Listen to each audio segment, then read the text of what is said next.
professional. Yo, goddamn it, you're muted, what? Endearing, it's iconic. Cheese breaks, fake breaks, staying hydrated. It's Shorty time, she's a fucking delight. Trial watching, trials and tribulations. It's Camp Shorty calling all nations. What are you drinking? Shall we skip this part? Left or right-handed? Shit, she slid it to the start. She's a fucking professional. Yo, goddamn it, you're muted, what? And daring, it's iconic. Cheese breaks, fake breaks, staying hydrated. It's Shorty time, she's a fucking delight. Psychology corner, let's learn about stuff. New Miss Shorty music, calling their bluff. Best chat, best community, we've got the best mods. A safe, supportive sanctuary, full of fun and love. Rock out with your cats down, curse all you want. And here at Camp Shorty, we even say cons. She's a fucking professional, you goddamn it. You're muted, what? And daring, it's iconic. Cheese breaks, fake breaks, staying hydrated. It's Shorty time, she's a fucking delight. Hey, Shorties, what's going on? Get in here, Shorties. Let's fucking go. Camp Shorty. Camp Shorty.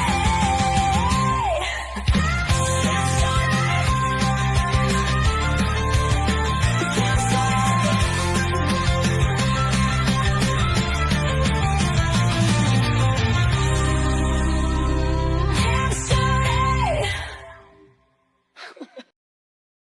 Good people shine the brightest in the darkest times. And wishes are like beauty, they are vain, vain things. Expect nothing at all, girl, but never lose hope. Walk a fine, fine line, give me just enough rope. Shine, shine, it's gonna be fine. Time, time, time is all mine. Fine lines, hard times make you who you are. Quitting ain't no option, girl, already come this far. Time is but a shadow in the construct of your mind. A lie unchecked becomes the truth, you know, time after time. Ephemeral and fleeting, fortunes always meet and run in circles. Water level things, gonna be just fine. Shine, shine, it's gonna be fine. Time, time, time is all mine. Fine lines, hard times make you who you are. Quitting ain't no option, girl, already come this far.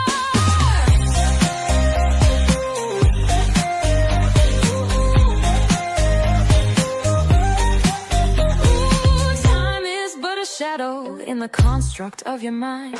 A lie unchecked becomes the truth, you know, time after time. Ephemeral and fleeting, fortunes always meeting, run in circles, water level things, gonna be just fine. Shine, shine, it's gonna be fine. Time, time, time is all mine. Fine lines, hard times make you who you are. Quitting ain't no option, girl, already come this far. Whoa, now slow down, what you gonna do? Lamb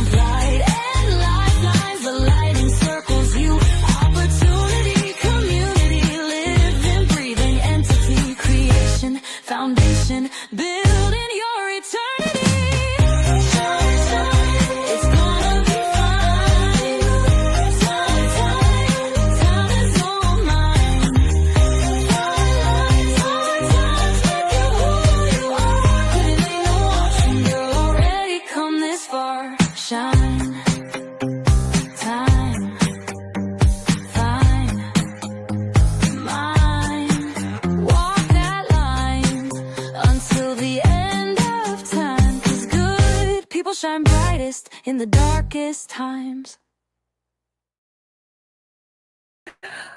Hi, Shorties. Hi. Good to see you. It feels like such a long time. Nick says hi. Good morning, good afternoon, good evening, everyone. Follow that.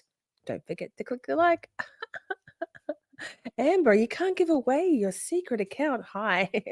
Joining with my non-mod account. No need to mod. Hi. I think this is my favorite, says Steph. It's a good one. Colors. Maybe did you have to take the train this time now that you're blue? Oh, whatever. I'll retract it. I don't want to retract it. Just embrace the blue. I think you took first class. Now you're in blue, right? Colors. I have procured camels. Lovely. Camel toe and moose knuckles. Right. Exactly. Hi, Candy. Good to see you. StreamElements here. StreamElements suggested that you all should hit the like button. Smash it. Princey says, quitting ain't no option, girl. Already come this far. Love this song, says Britt. Justice for Officer John O'Keefe. Right. Shorties, congratulations on our last stream. Wow. I mean, you all raised a lot of money. Thank you so much. Britt loved this song. So does What the Fuck. This song brings such a smile to my face and boosts my mood. Same. Simmy's here. Nick be clowning. Mike is here. Wait. I see you. There we go. Colors. We always going to request. You know, I thought it was very fitting after we just raised $1,150.69. Thanks, Micah. Fucking professionals. Hello, beautiful soul, says Princey. Perfect timing, Steph. Simi says, did I make it? Steph says, cunt. Poppy's having a big drink. Shine. Serious shine with dem shorties. Donates. Yes, Joey. Right. Who would have thought? Small but mighty. Maiden's here. You're still awake, Maiden. I'm so proud of you. It reminds me of us shorties. Motion to scream. What the fuck? Granted with enough to cheer anyone up. Which is enough to cheer anyone up. Yes. Leg. Let me just scroll through. EDB's been talking about coroner armpits a bit with regards to Dr. Crosby in the Karen Reid trial. I always chuckle and think of you because of your hilarious coroner armpits. This handle, Amber. Done and done. Hi, Pammy. Thank you so much. Lisa, that was such an incredible stream. Great job. Great job, Shorties. Hi, Pia. Good to see you. I love you so much. So does Poppy or Buster, whoever just barked. Pia. Moonfox Studios. Excellent. Hi. I love that song too. Amazing. Thank you so much. My lyrics. AI music. Pretty cool. Let me scroll. Keep scrolling, Lisa. Keep scrolling. We got to clip the challenge to other creators to donate everything. They're gonna hate it, Princey. I'm ruffling some feathers out there. I'm sure of it. And you know what? That's fine. Hey, I've got the whole Sum 47 thing going on with my hair, with my fringe. It's very High School Musical. I'm sorry, I'm scrolling, my brain buffering website. Yes, please do visit the website and find all the info on Miss Shorty all over the web. Also meet our mods. Yes, I love that. Thanks, StreamElements. Thanks, Matilda. It's perfect. We shall see. I mean, some of them don't love me already, and that's fine. Let them not love me. The challenge still stands. Donate 100%. Just say. How does doing good ruffle any feathers? Because in grifting we trust, right? So most other creators don't. I'm gonna speculate here. Let me speculate. Period B. I would feel that generally most other creators like all the money that they receive from their channels. Same love. It helps me pay my rent. Obviously, it helps me be able to help other people because I do, like, it's just money. So me saying, like, because that actually costs me, like, that $1,150 will cost me about 400 because YouTube takes 35%. So because flying monkeys, because feather ruffler is on my business card. We ain't got no grift, bitches. Right.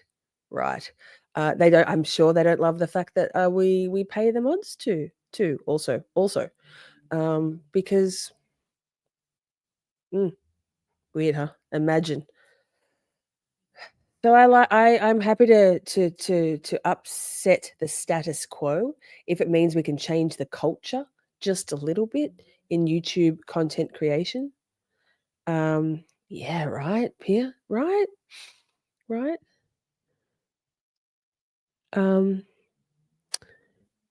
Well, for sure. Well, to be fair, they do nothing but free can read streams, so it probably evens out. Lol. I mean, no shade. Any effort to raise money here, let me be clear. Any effort to raise donations for Karen's Defense Fund is worthy, valid, and admirable. Like, obviously. So no shade there. I just think, 100% of your super chats and super stickers for the stream. No trigger. I'm not trigger. Hey, also proud of you all, chat. Nobody passed comment on those names up on screen from that last when we did the clip from past Shorty. Thank you. Thank you so much. I appreciate you. Micah says capitalist. Got a capitalist. True. Money is a very powerful motivator for many. Anyway. Nick says they are stuffed in about 2 months. I reckon they can squeeze a fair bit. And me too. Obviously, I'm doing Karen Read content. That's where I get my views from. That's the game. That's what we're doing. You're not on YouTube to have no one watch your stuff. And Karen Read content is 1,000,000,000% beneficial for your analytics and for your bottom line. Let's be honest. Oh, I see what you mean. But they could allocate one. They could say tonight, 100%. It could cost them a fortune, though, if they have 1,000 people in their chat. We did that with only 80 at most, 82. So maybe it's a little warped from my perspective to suggest that. Perhaps I hadn't thought about the challenge as much now that I'm thinking about it, because it could cost them a fucking fortune. But yeah, they could do one. Well said, what the fuck. You are doing good work, and the way you do it is honorable. Thank you, authentic and kind. That is why I'm here. I'm sure that's why all the others Shorties are too. And also because I'm funny and cute and Buster and Poppy. Well said, what the fuck. Okay. I think the Glare does stuff like that too. He does do stuff. Everybody does stuff. So I'm going to wind it back a bit too. They all do stuff. Even just spreading awareness. So maybe I was a little harsh. Probably should think before I speak sometimes, right? Anyway, fair. Buster and Poppy are a big draw.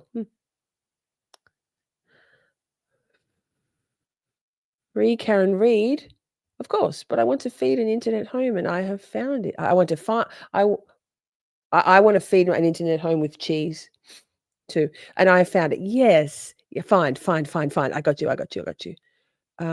Perhaps I think they'd be shouting it from the rooftops, wouldn't they? I know I was. Maybe I'm not so quietly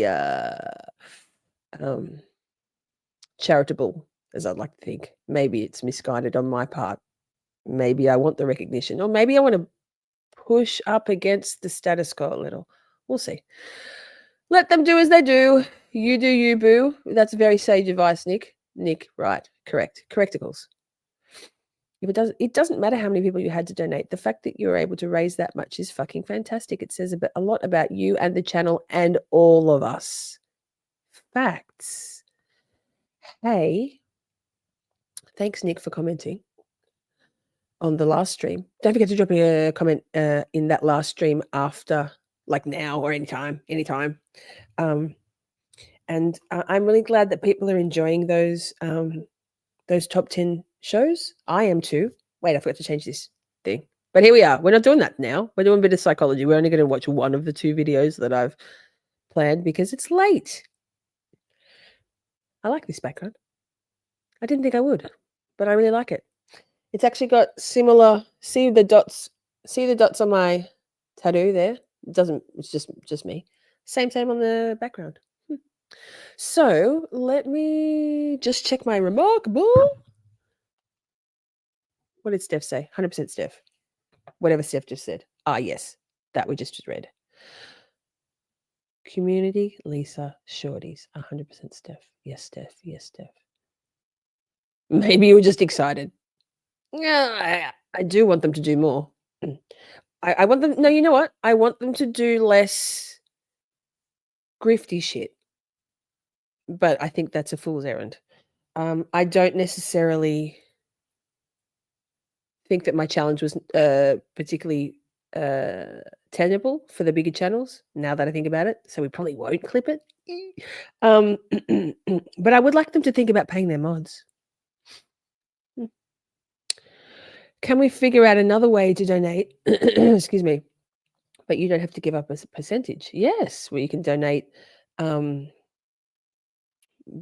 by like Cash App and Venmo, PayPal. Buy me a coffee is a better gig. But it's cool. People like. Oh, thanks, Nick. It's a Miss Shorty top. I've got green tights on. Miss Shorty. Can you see? It says Miss Shorty right there. That's me. Hi, it's me.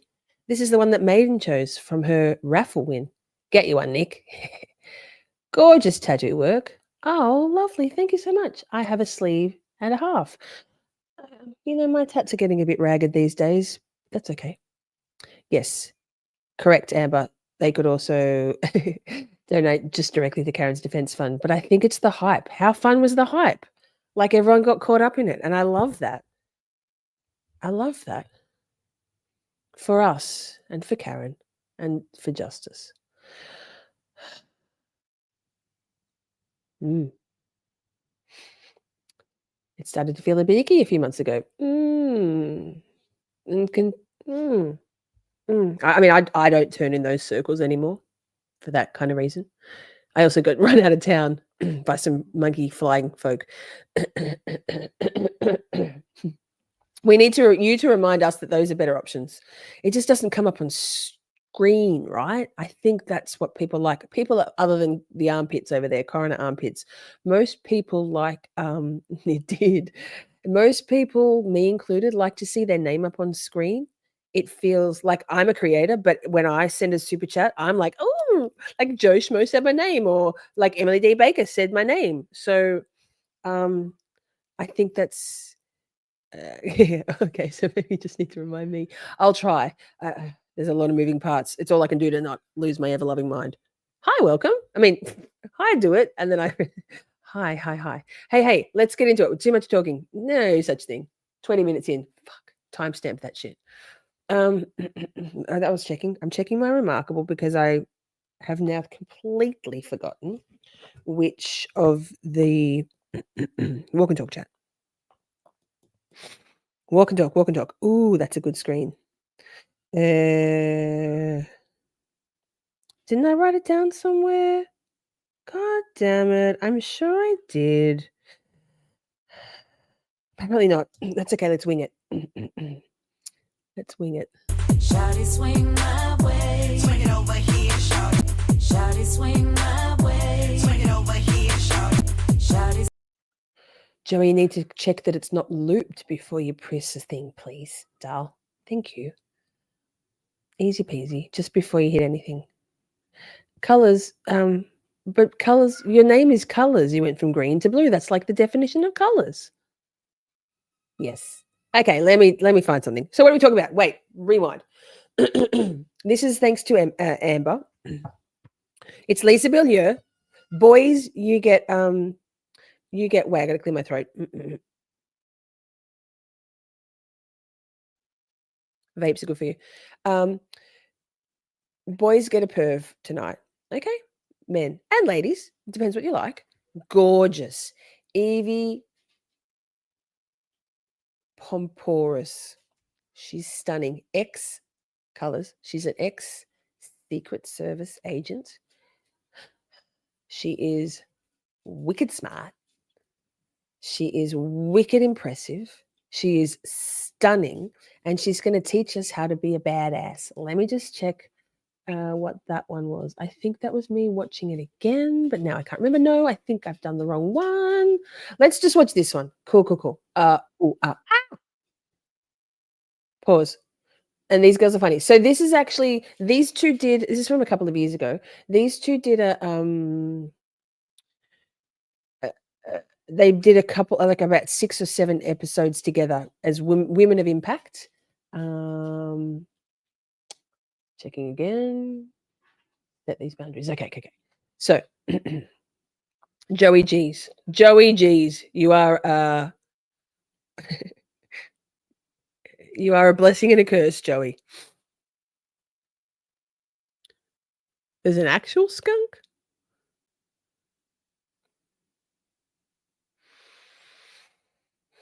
I was a badass in a former life. Lol. Same.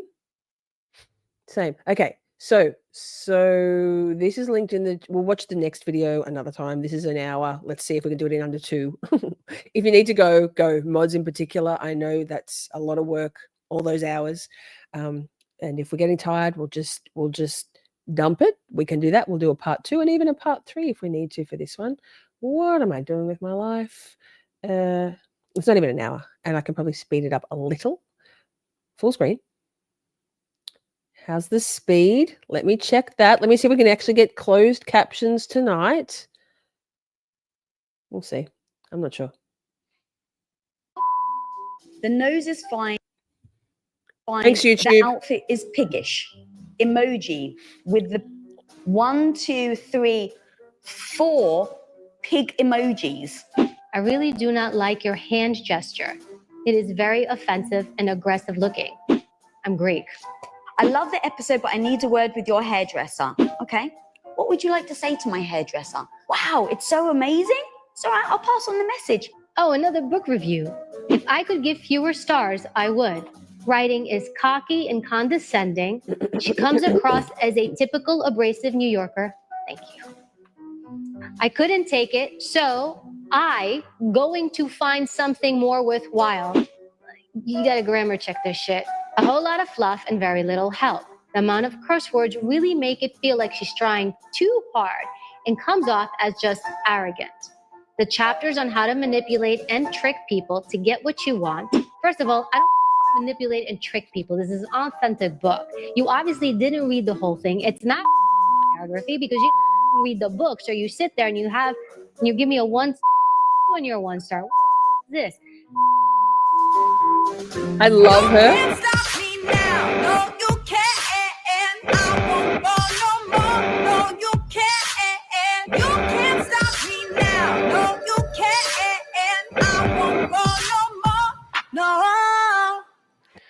Joey says, potty mouth, have you met me? Same. No shade.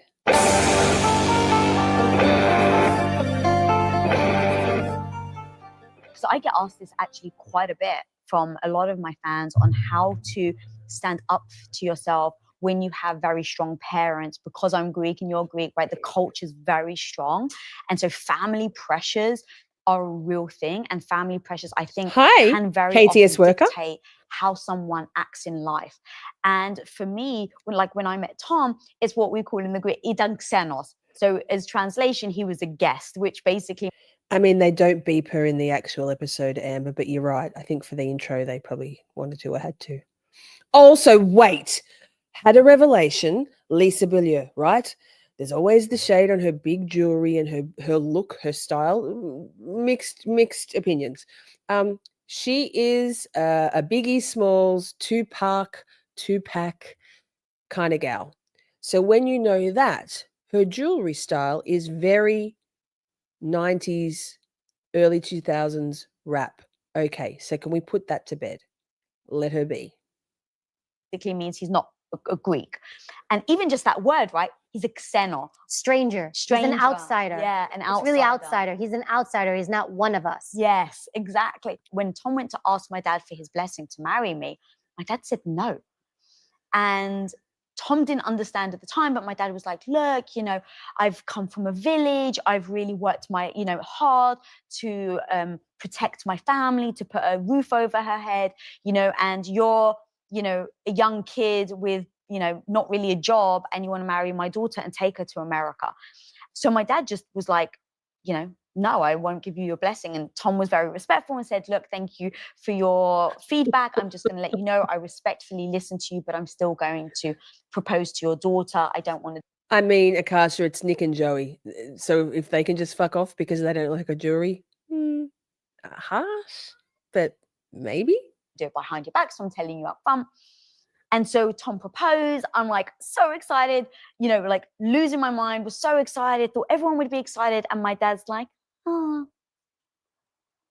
Right? That was his response. And I'm like, I don't understand. So I realized after, Tom, once we celebrated, he's like, your dad actually didn't want me to propose. And excellent. I was heartbroken. And after I spoke to my dad, he was like, he doesn't know your culture. I'm just going to pause for a moment. ktsworker, thank you so much for being here. You're catching, this stream is the second. We just did a very fun, frenetic, and long 4.5-hour live stream on Karen Reed content and raised a lot of money to donate to Karen's defense fund. So I'd love you to check out our other Psychology Corner episodes, if you will. I have a whole playlist. It's called Psychology Corner, Narcissists, Flying Monkeys, and Assholes, I believe. We curse here. We'll try not to go feral, but we often do get a little bit wilding. But thank you. We hope you enjoy. I think I can speak for all shorties that I say we'll try to do our best behavior stuff for a new official person in chat. It's a casual time, but also a learning time. We take this stuff seriously. We love to learn. We love to open our minds to new ways of thinking, to empower ourselves and others with knowledge and education and a new set of tools to help us better navigate through the world moving forward, and to help maybe others along the way if we can, and to have a bit more kindness towards ourselves, our past selves, to understand maybe what we didn't know then, we can't be really held accountable for, so long as we learn and grow and evolve and aim to do better for ourselves and others moving forward. I hope that makes sense. That's as official as I'm going to get. He doesn't come from where you come from. How are you guys going to get along? How are you going to bring up your children? And I was really upset, like really upset, heartbroken. It didn't make me think, do I marry this man or not? Because I was so in love with Tom that I was like, I'm going to marry this man. But I didn't know how to handle the negativity coming from my dad, because I just wanted my dad to be happy and love us and love the family and be excited for us.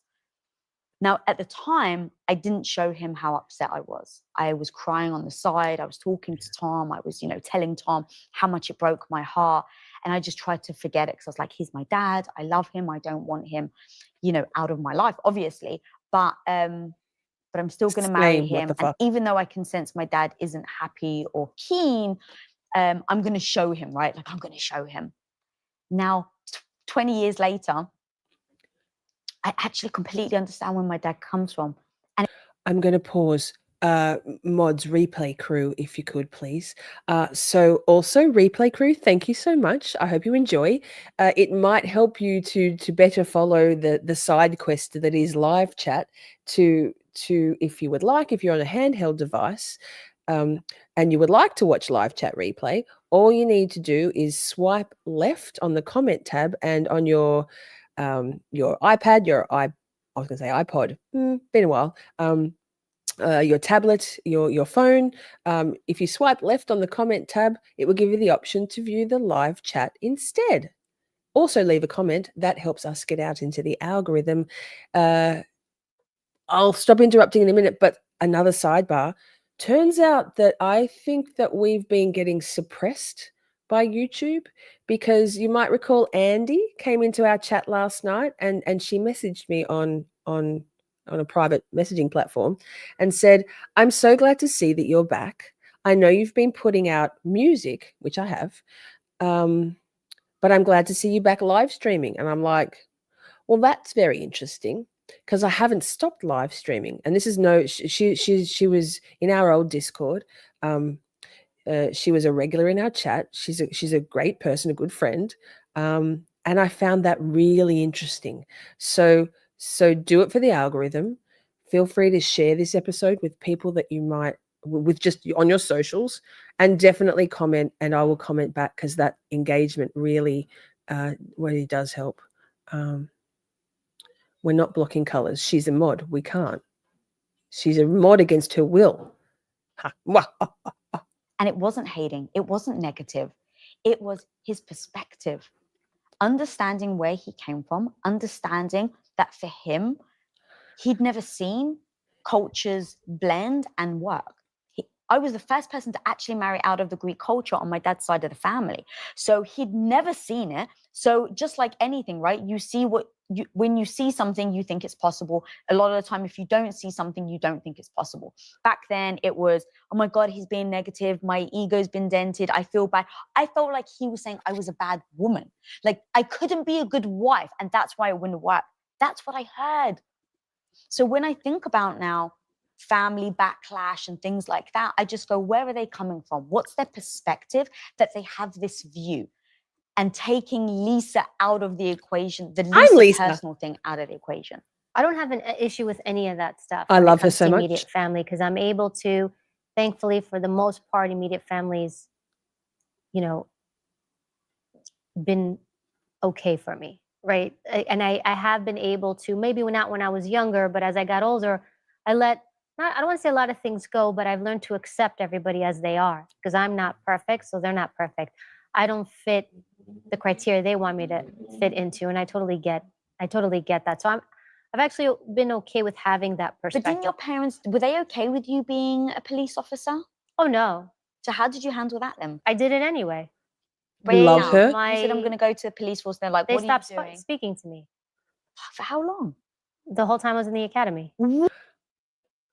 So chat, give me a level of badassery that you think you've been in your life, in terms of going against the status quo, doing what you want to do, that's not toxic, that's not injurious or harmful to anybody else, but that's helped you reach your goals at the time, or small goals, big goals, 1 being the least badass, 10 being the most. And then if you want, how about a second score where you think you're at right now in your life? What? Yeah. So it hurt, but I knew I was doing something good. But how do you actually do that? Take me through it. Like having the guts to go, I'm doing something good, even if I don't speak to how do you emotionally get through that, girl? Because here's the thing, right now, you're freaking stoic, and I love how your conviction, but I'm sure people at home are wondering, but how do you do that?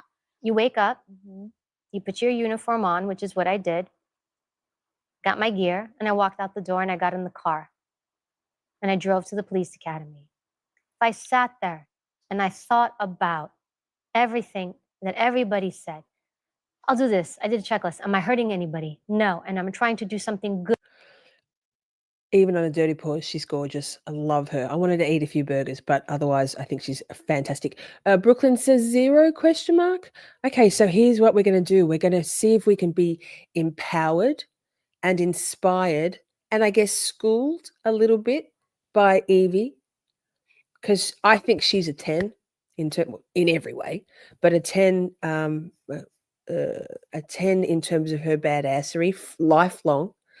And I felt very empowered, very motivated, very like she's motivated. She's so impressive. So let's see whether we can get ourselves all up feeling a bit more like channeling some of Evie's spirit. Good. Yes. Do I want to serve? Yes. Can I provide for myself? Yes. I did all the checks. Can I live with this choice? Yes. Can I live with not doing this? No. That's it. Really, I simplified it. Sometimes it just is what it is. And I was like, I can't do this for anybody else. This is a job I'm going to do. This is a job I'm going to wake up every day to get up to go to work. ktsworker says, I told my mother that I was going to be a social worker. Apparently, my grandparents turned over in their graves. I know myself personally, my parents really never inspired me to do anything, never gave me much guidance to achieve any particular goals or dreams. And when I did set my own goals, whatever they were, whether it was bodybuilding or career aspirations or study, they didn't they didn't denounce those things, disavow them, to use Alan Jackson's amazing word, but they certainly didn't support me. So, and then Maiden says, helping others will always be honorable, ktsworker. The most caring professionals get the least pay, in my opinion. Absolutely. Piers says, I was supposed to go to medical school, but instead I married a blue-collar guy and had a bunch of kids because it never occurred to me not to do what I was passionate about.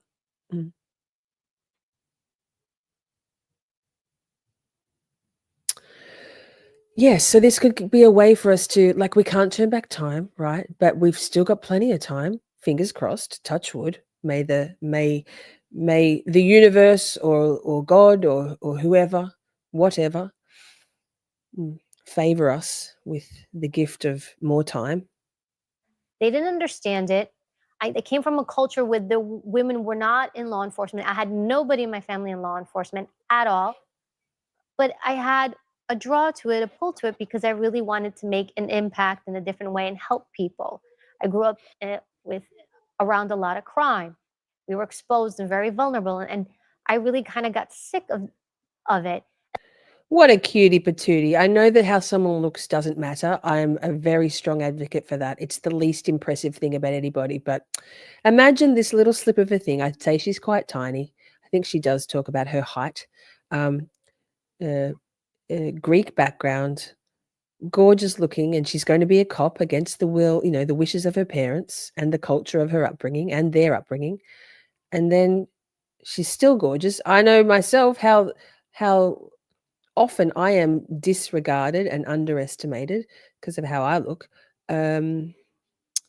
But she gives us some pointers on how to use our voice and our tone to be more assertive and set those boundaries and have them respected.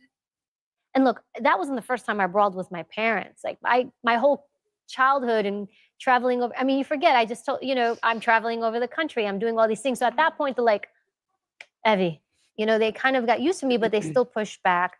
They were worried about me. It wasn't appropriate. People thought I was nuts. Again, my community was like, what is she doing? There goes Yanni's, how you say my dad's name in Greek. There goes Yanni's daughter again. That's all I heard. Even my friends were like, what are you doing? They're like, you want to be a cop? But I also felt like the feeling of feeling empowered, feel like the feeling of taking care of myself and taking care of other people. Amber ain't playing tonight. Amber ain't playing. It does make it hard for me to concentrate and stay professional when the chat's wilding.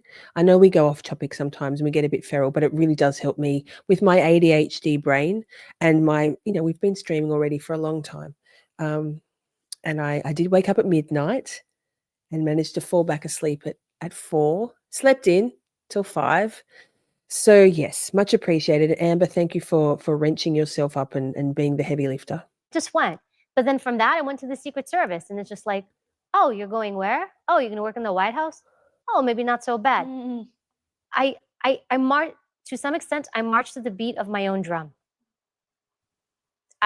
I've always listened to my inner voice. And if it's not,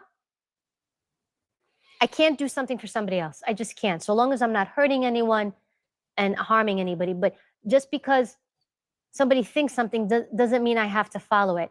I always ask myself two questions when I struggle with something. I say, who is this person and why should I listen to them? So if you bring me back to this example with my parents, right? In fact, my mom used to lie to everybody when they're like, oh, what does your daughter do now? Because I just graduated college.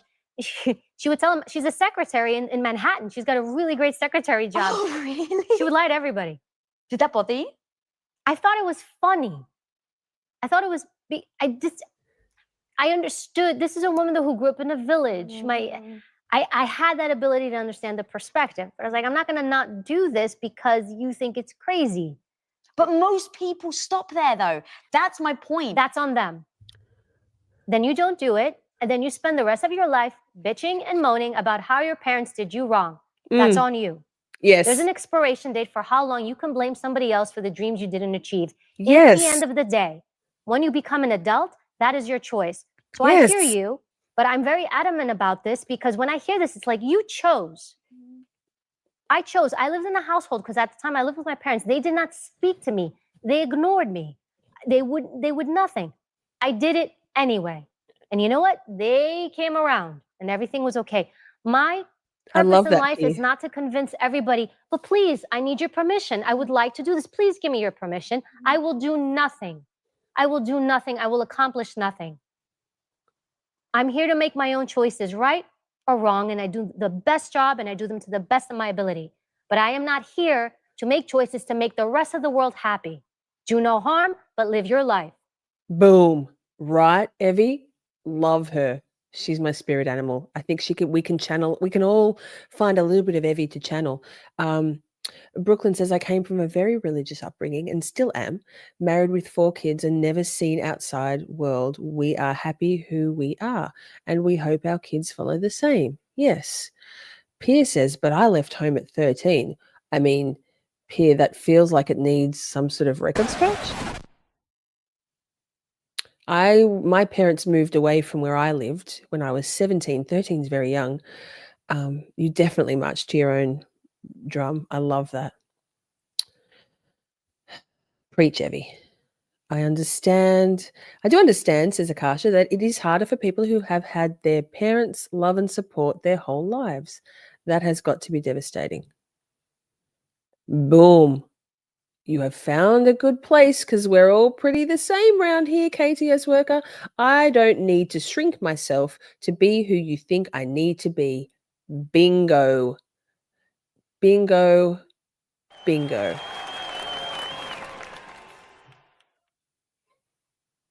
Fuck yeah, look, girl, I'm so with you. Like, I love your intensity so much. I think that's one of the reasons we get along so well, because I have the same mentality. The only thing that I have is absolute crippling negative voice as I'm doing it all. So I won't stop. I won't let other people dictate what I do. I may give reasons, but I don't abide by other people's rules about my own life. Fuck that shit, never. But every step of the way, I have the negative voice. It was like, oh my God, you're not going to be liked. Oh my God, what are you doing? Oh my God, that person's not going to like you. I just don't let it affect how I show up. Look, with those 2 questions I was telling you, who is this person, why should I listen to them? So if we bring it back to... Did you see that? I'm going to skip back because there's a lot going on the screen and I had comments over. It says, according to the National Science Foundation, I guess that's probably in the States because Lisa is based in the States, regardless of her UK accent and her heritage from London. I think she lives in LA, and I believe Evie lives in New York. Obviously, listen to that voice. But according to the National Science Foundation, the average person has about 12,000 to 60,000 thoughts per day. Of those, 80% are negative. I don't think mine would be that high, but I'm going to pay a bit more attention. Chat, what do you think? Previously, 6 or 7 years ago, I'd say it would have been closer to about 98% for me. Back to my parents, right? If we bring it back to my mom, who is this person? This is my mother. She grew up in poverty. She grew up in a village where they were just trying to survive. There was 5, 6 people living in one little room, a quarter of the size of the rug that we're on. Mhm. She had a different mindset, a different upbringing. She was just trying to get to the next day. And when they came to America, again, it was the same thing. It was just survival. This was beyond what she thought was capable. But that's who this person is. I understand that. Now, why should I listen to her? Because she's my mom? Mhm. What experience or expertise does my mother have to give me advice on this specific thing? She did not. She could not. She didn't know what it was like to be a police officer. She didn't even understand what I was doing. Even when I put in for the Secret Service, she's like, oh, what is that? Mhm. I worked as a Secret Service agent for years, and she didn't understand. And I was armed. I had a weapon. She's like, yeah, but you don't really use it, because I would dress in civilian clothes. And so I didn't tell her I went out and I did arrests or search warrants or interrogated criminals. She could not understand that. Mhm. So when you ask those two Thank you, questions, KTS. that helps me at least assess why I should listen to a person. Who is this person? Are they a relevant human being in my life? So my mom's a relevant human being in my life. How old is she? Asks Brooklyn.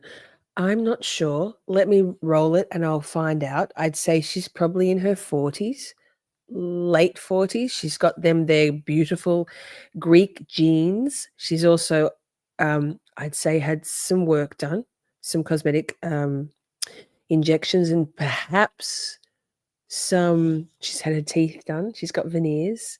I think probably cheek implants. She's a lot leaner, carrying a lot less weight than in some of her images. Let me check. My life. But why should I listen to them? Maybe not something I should listen to her about, because she has no knowledge about this. It's so freaking strong. And for me, that's exactly why I got to that place that you're talking about as an adult, right? Like understanding where my dad come from, because we've spoken a lot about the fact that both our parents came from villages. She's 48, so a year younger than me. With holes in the floor as their toilets. That's how impoverished our parents have come from. I love what you're saying. It took me a while to get there. I didn't think like that, which is why when my dad first said that, I was very upset, because I saw my dad as a voice of authority. And it's interesting because I never thought about it until you were just breaking it down. I was like, why would I listen to my dad? Like, why was my inclination to listen to my dad every time? Is because he was a very dominant voice in my life of authority. And so out of habit, it became if your dad says this, then that must be true. And that was one of the moments where I actually went against his wishes or went against him very deliberately. And in that moment, it's like, I really want my dad to be proud of me, but how can I be proud of myself if I don't follow my own heart? And I hate to freaking say it, and it's heartbreaking to ever think, and obviously you've lost your father. But I do think about that my parents aren't going to be around forever, that when you think about your family or your extended family, they aren't going to be there in day to day, let alone for the rest of your life. So what happens when that happens, when you've lost touch with someone or that someone passes away? Who are you living your life for then?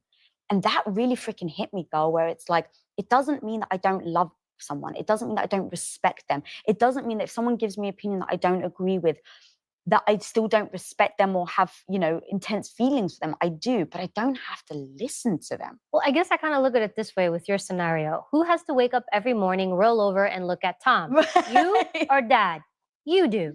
I think sometimes it's just that simple. Your family members can have good intent for you. There's nothing malicious in that. But you just have to understand when you should and shouldn't listen.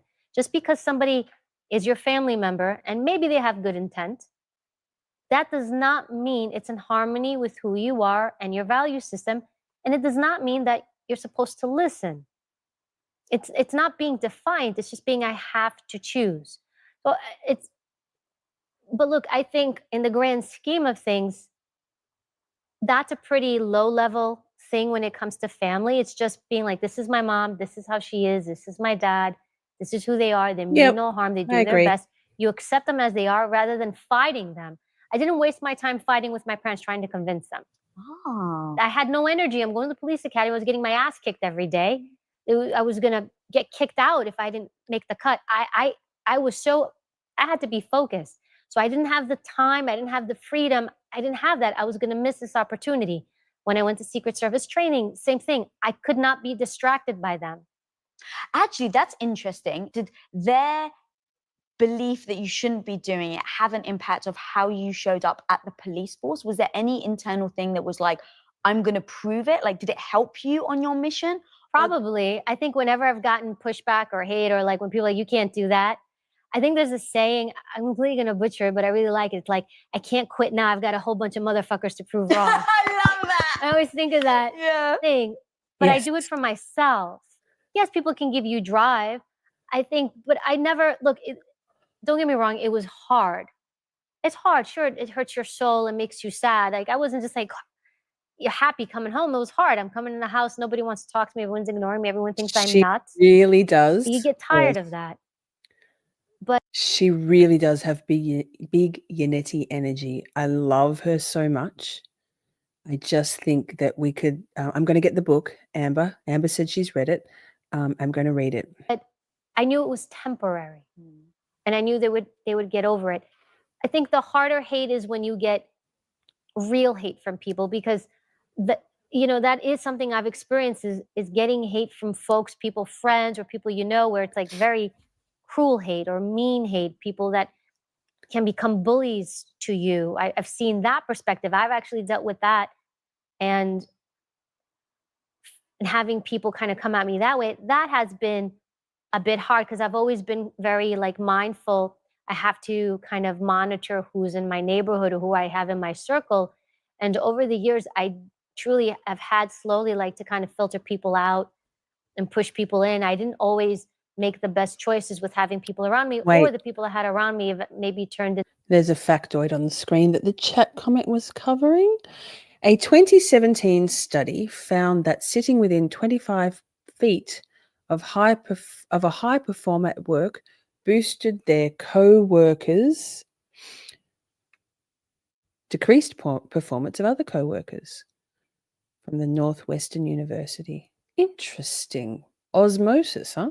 Turned into not so good people. Sometimes when people give you hate, has nothing to do with you and everything to do with them. But I always ask myself, if somebody says something to me, is there any truth to what they're saying? And if there isn't, or if I see this chaos, this volatility, this cruelness, because I have been the recipient of very cruel words and hatred. My default is like, I've had to like literally cut people out of my life. I haven't done it a lot, but I feel like once you cause me harm, or once you do that, there's nothing I can do. If somebody's capable of giving hate and cruelness, I'm not that person. I've never been that person. So once I hear that meanness, that hate, it's at that point, it's like, I can't be around you. Do you have any like process? Because as you were talking, I was like, that's interesting how we have almost different stages of cutting people out. It's like, I'm just going to accept this person for who they are because I love them, and so they're going to hate or have, let's say, doubt or negative thoughts about what I'm going to do, but I love them, so I'm going to keep them in my life. Option number 2 is I really love them, but I can't have them in my life on a day-to-day basis, so I'm going to engage with them Christmas and Easter. And then the third tier is, I can never speak to this person again because they are absolutely bad for my self-esteem, my mental state, and so I'm cutting them out completely. Do you ever then take someone and go, which bucket are they going to go in? Because as you were talking, I was like, I think I do that. I don't think of it as buckets, but it's really interesting. Like, you always try to find the good in people, but I also, because I know human nature, just because you try to find the good in somebody doesn't mean that they're always operating on that level. Amen. And I think we all have good and bad, and most of us try to keep the good up here, but sometimes the bad prevails. But the thing is, these people don't know that they're doing that. They think that I'm right to do this, I'm right to unleash on you. And then maybe because some people perceive me as being a strong person, they bring out the heavy if they want to like say something to me. I haven't had that often in cutting people out, but I've probably done it on one or two occasions, definitely one occasion or two, maybe two, where I'm like, probably two, where somebody was tethered to me in some way, and I'm like, this person is not a good person. I've completely pushed them out. I'm envious that Evie has only had one or two people that she's walked away from because they're toxic. Can't turn back time. Aspirational. Maybe 1 or 2 for the rest of my life. I'm happy to give love. I've got love, but I got no time for hate. No! When Tom asked my father for his blessing to marry me, he said no. He didn't believe that our cultures could actually coexist, that 2 different people from different worlds can actually come together and have and build a beautiful relationship. And yet, 19 freaking years later, here we are.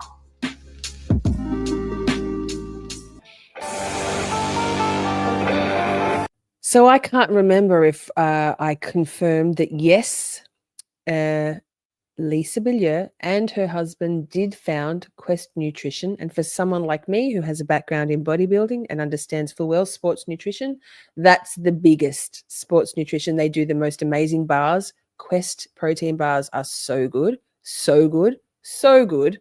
I haven't tried IQ bars. I'd say they're probably on par. So they're worth, he's worth 400 million. I'd say she is too. They co-founded it together. Screw what they think. When I think of hate and the hate that is given to someone, there is probably one person that, from my experience, I think probably receives the worst hate out there.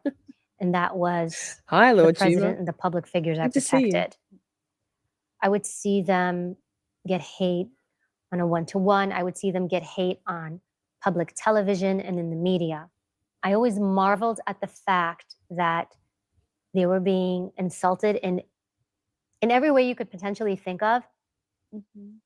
And yet they would get up on stage and give a speech. Or we would drive by with the motorcade and somebody would be holding a racially obscene comment about the president, the first lady, Barack Obama. And I always wondered how amazing it was to me that you could have that level of hate, have people protesting, or even people outside the White House. We would have crowds probably every other night protesting outside the White House. And it didn't matter which president it was. I want to be clear, like I saw this across the board with all the different presidents. I just want to say I love her voice. I would so turn gay for Evie. Love. Motion to Scream says, motion to scream, what the fuck? Says, the hardest thing is when you have people in your life and you realize there is a problem, but you can't walk away because you have too many responsibilities connected to them. Facts. ktsworker says, when we outgrow people, it is a significant loss that is bittersweet. I'm glad to grow, but I am sad that these people I love are not growing at my pace. It's sort of frustrating. Bittersweet is a really good way to put it. Very bittersweet. And you can't force people. You can show them, you can lead by example, you can try to open people's eyes to things. You can lead a horse to water, but you can't make them drink, right? Really tough. And I thought, what strength you must have to be able to have people humiliate you and insult you on a public platform, no less. Out there for everybody here, so even on a megaphone. I mean, you would hear the name calling, and yet you got to show up to work. You can't hide and go into the fetal position. You have to wake up. You have to get up on that stage. You have to speak to all those people. You have to get up and give a speech. You still have to run the country. You still have to do your job. You can't fall apart. And it's interesting because when people reach that status, yes, a lot of the public forget it's a human being. With negative thoughts, insecurity. Wait, I missed that stat. Let's go back. You might not have missed it. Okay. In the first 100 days of 2017, 44% of news coverage, so this is about 4 years old, this video, 44% of news coverage about the existing administration was negative. In the first 100 days of 2021, the news coverage of the administration was 32% negative. The new administration, right. When people reach that status, a lot of the public forget it's a human being. 100% Pierre. Negative thoughts, insecurities. Yes, I mean, look, you have to have a level of confidence, an extreme level of confidence and fortitude to do that job. But still, at the end of the day, I always wondered if what that person who gave the hate to them, how they would receive if that hate was given back. Mm-hmm. Ooh, I mean, God, that's so strong, especially in real time. Like, I'm going to pause for a moment and say, based on Maiden's comment, I'm going to play us a song. So it's rather sweet. If you need to get a drink or go to the bathroom, have something to eat, have a smoke, roll one, smoke one, whichever you like. My lyrics, KTS, welcome to the variety show that is Camp Shorty. Let me see if I can find this. Now some music. The supreme leader decrees it. That was a seamless, not so seamless. Here we go. A spring of love and hope and happiness. Beautiful, amazing. Did not expect to feel like this. But seasons changing, so the world turns. Here we are now, in summertime sadness. Change is good, it's inevitable. Gravitational push and pull. The universe works in mysterious ways. It's all out of our hands, no, no. Steer your ship, always be your own captain. Champion your life, sure. But fate and destiny will find you. Stormy seas, you'll sail along the way. Just stay the course, eyes on the horizon. A spring of love and hope and happiness. Beautiful, amazing, did not expect to feel like this. But seasons change and so the world turns. Here we are now, in summertime sadness. Wild and free, but not so young. You're only as old as you feel, right, right. Take a moment, steady yourself. The road ahead is winding. Climb those mountains, enjoy the view, because the valleys and the rivers will be waiting for you. A spring of love and hope and happiness. Beautiful, amazing, did not expect to feel like this.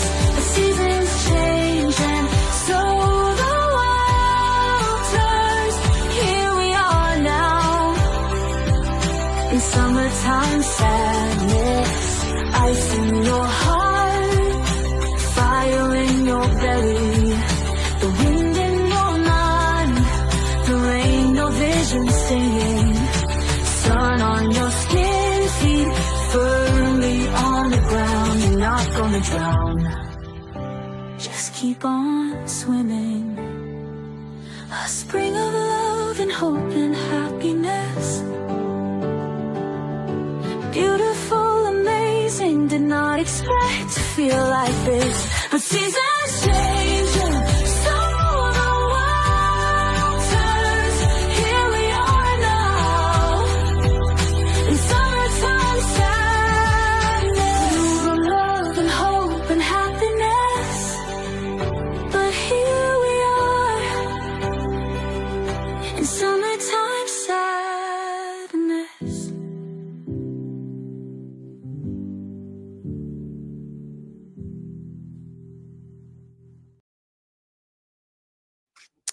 It's called Seasons Change, and I agree. I should put the name of the song on there. I just cropped it and put it on. Seasons Change. Oh, Amber, bless you. I just realized you are back on the job. Thank you. Okay, let's keep going. People hate. Oh no, people are back. They're like 3 minutes. We'll be back. People drop off when I play the music. Come on now. It's always fitting. Lisa with the dirty paws. like, to not show, as you're watching this hate go on constantly, to still show up, do your job, be inspiring, hold strong, right? Because let's face it, a president can't look weak. Yikes. And at least for me, like when I get my own hate on, whether it's the YouTube channel or anything, it's like sometimes it's things I have to go back, I have to like lick my wounds, I have to process it, and then I, process and then come back forward. And I remember this so much because it was one of those pinnacle moments where it's like you have a choice, and that choice can take you over here or take you completely over here.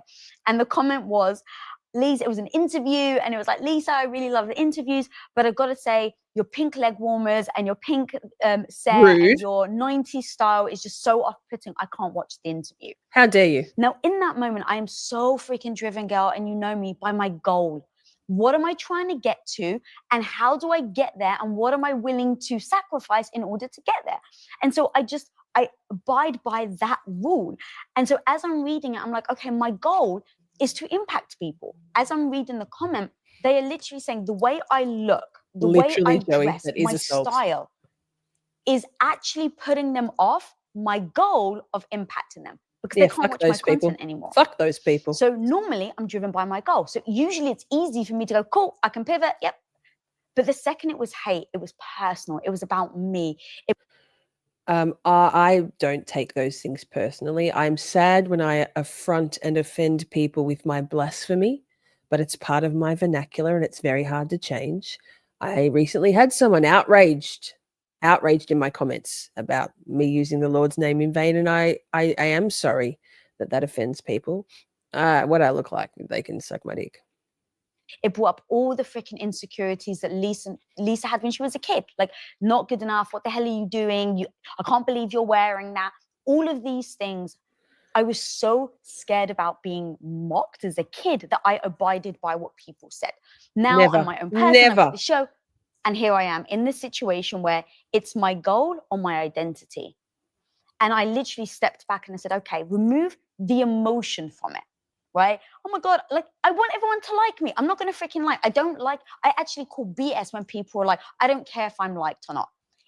Exactly. BS. What I'm not going to, we're going back to, I think, a few people in the chat, but I think it was ktsworker who said, not going to shrink myself to make other people like me. Sorry, Lisa Billier, about the dirty paws. Neither. Not going to do that. Of course, it's nice to be liked, but not if it's at the expense of, you liking yourself, right? And also ktsworker, when I think you're talking about her, speaking of her goal, I think her goal is her impacting women channel goal.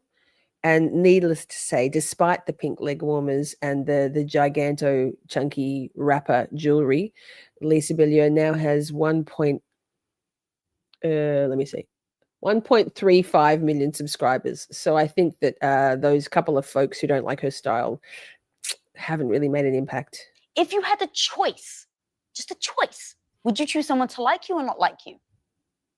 You would probably prefer to be liked. Okay, yes. So that's if it was in harmony with who you are and your collective things, right? Correct.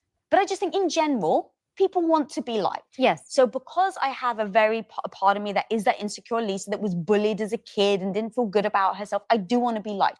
I don't pretend that I don't, but the key is to not make that dictate who you are and how you show up every day. Bingo. So for me, in this situation, Pause. I had to sit there and go, we have a stat. Goal or oh my God. There's a blaspheme. Sorry. Apologies. Sort of sorry. It's a 2018 study found that people often underestimated how much they were liked following a conversation. Interesting. Oh, well, fuck. Hang on. Press play and let's get to the next one. I don't, but the key is to not. An illusion the researchers call the liking gap. You're liked more than you know. Oh, same. And also these days hated more than I would like to admit, but that's okay too. That's fine. Let them. Make that dictate who you are and how you show up every day. So for me in this situation, I had to sit there and go, it's your goal Scott, or good your to identity, see you. what's more important? Long time and no in see. that moment, I said, okay, it stings. I really want this woman to like me. I really want this woman to like love the show. But at the end of the day, if I betray who I am, who I feel like I want to show up every day to be, who I try to be every day, if I betray that, why am I doing a show to try and empower women? I would feel like a liar. I would literally feel like I'm doing the antithesis of what I'm trying to, my goal in trying to impact people. I'm sitting here saying, own who you are. I'm sitting here saying, don't let other people dictate who you are. And yet I'm considering changing the set, changing the way I look for my goal. That's her goal. Another dirty pause, even better for Joey. That calls back to me. I think I've told you all before how I had this blockage, this barrier to me going from creating shorts for my channel, Miss Shorty, to doing live streaming content because I wasn't 100% okay with appearing unfiltered on my live streams, and it took me a minute to be okay with it until I realized that given that my message is to debunk, destigmatize and demystify general societal misconceptions, to talk about the stuff that people in society generally don't like to speak about, don't want to hear about because it makes them feel uncomfortable, and start some conversations and open some minds and some eyes, that appearing on camera with some sort of filter would not match exactly what Lisa's saying. Sorry about that, dirty pause. Would not match my my ethos, my authenticity. And once I realized that, I was like, fuck it. Good makeup, good lighting, and good and self believing in myself and being comfortable with my appearance. And it was probably the final hurdle in feeling good about how I look. And I'm proud I did. Like I can whack on the filter for you. Wait, it's funny. So some creators do this, right? Hang on. We've done this before. It's kind of funny. Touch up my appearance. Here we go. Let me give you, oh, that's strong. Wait, I'll take my glasses off. I never take my glasses off. I won't be able to really see, but you'll be able to see. So this is light. And then this is, no, that was very light. That's light. Medium, moderate.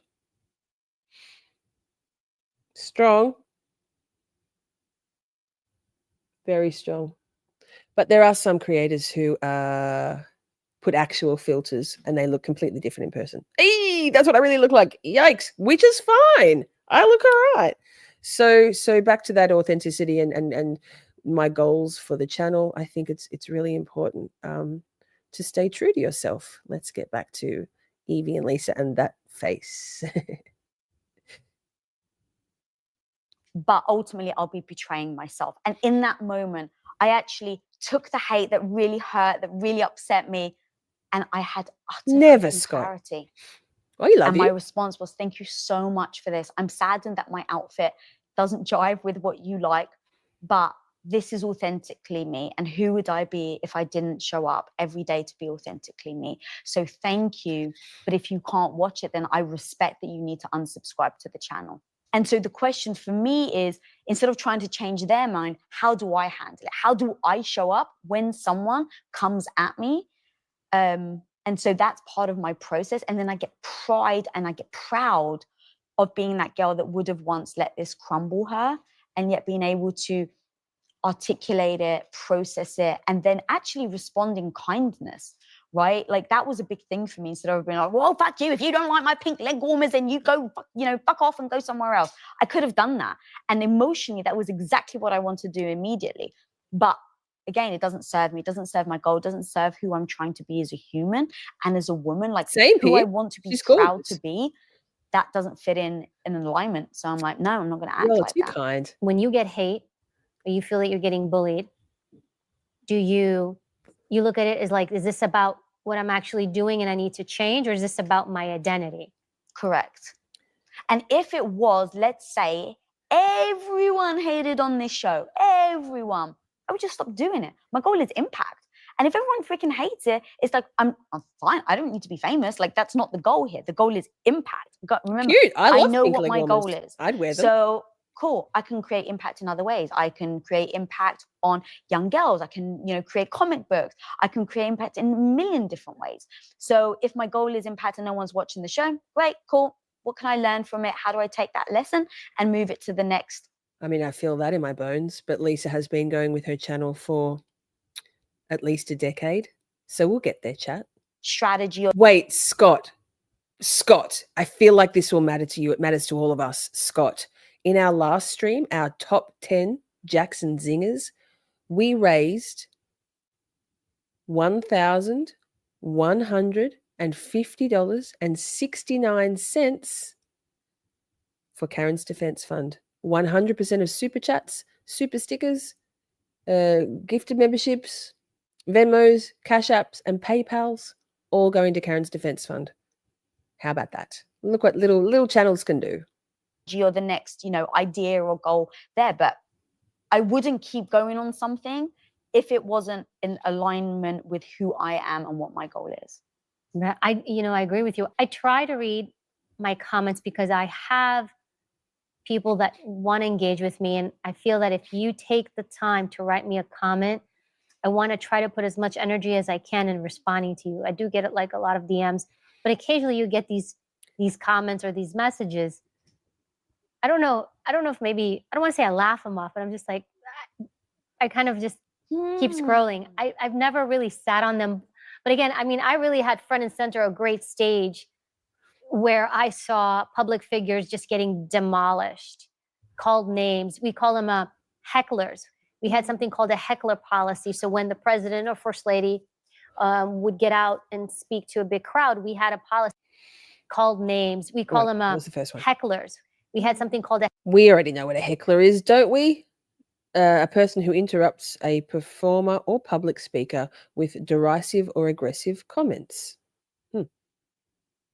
We get hecklers in Camp Shorty sometimes. Just play the video. Thanks, making changes. called a heckler That was policy. great. So when the president or first lady would get out and speak to a big crowd, we had a policy. Now, as an agent, I could never intervene. If the president's life was not in danger, or the person who I was protecting, if their life was not in danger, I could not intervene in any way. I was not there to silence people's voices or the First Amendment constitutional right. People have a right to call the president or first lady whatever they want to call them. But you'd see a protectee up on stage giving us.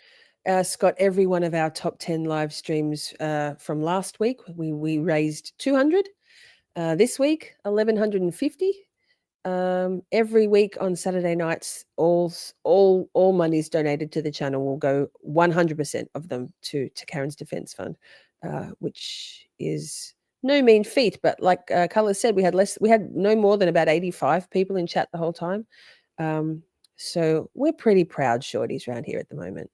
A speech, and then just somebody gets up and I hate you and I this and you're all this stuff, and sometimes they'd engage and say, hey, I'm sorry you feel that way, or okay, and then sometimes they'd remove the people. I love you. Thank you for your donations and your presence. Escalating, becoming more violent because we didn't want the environment to escalate.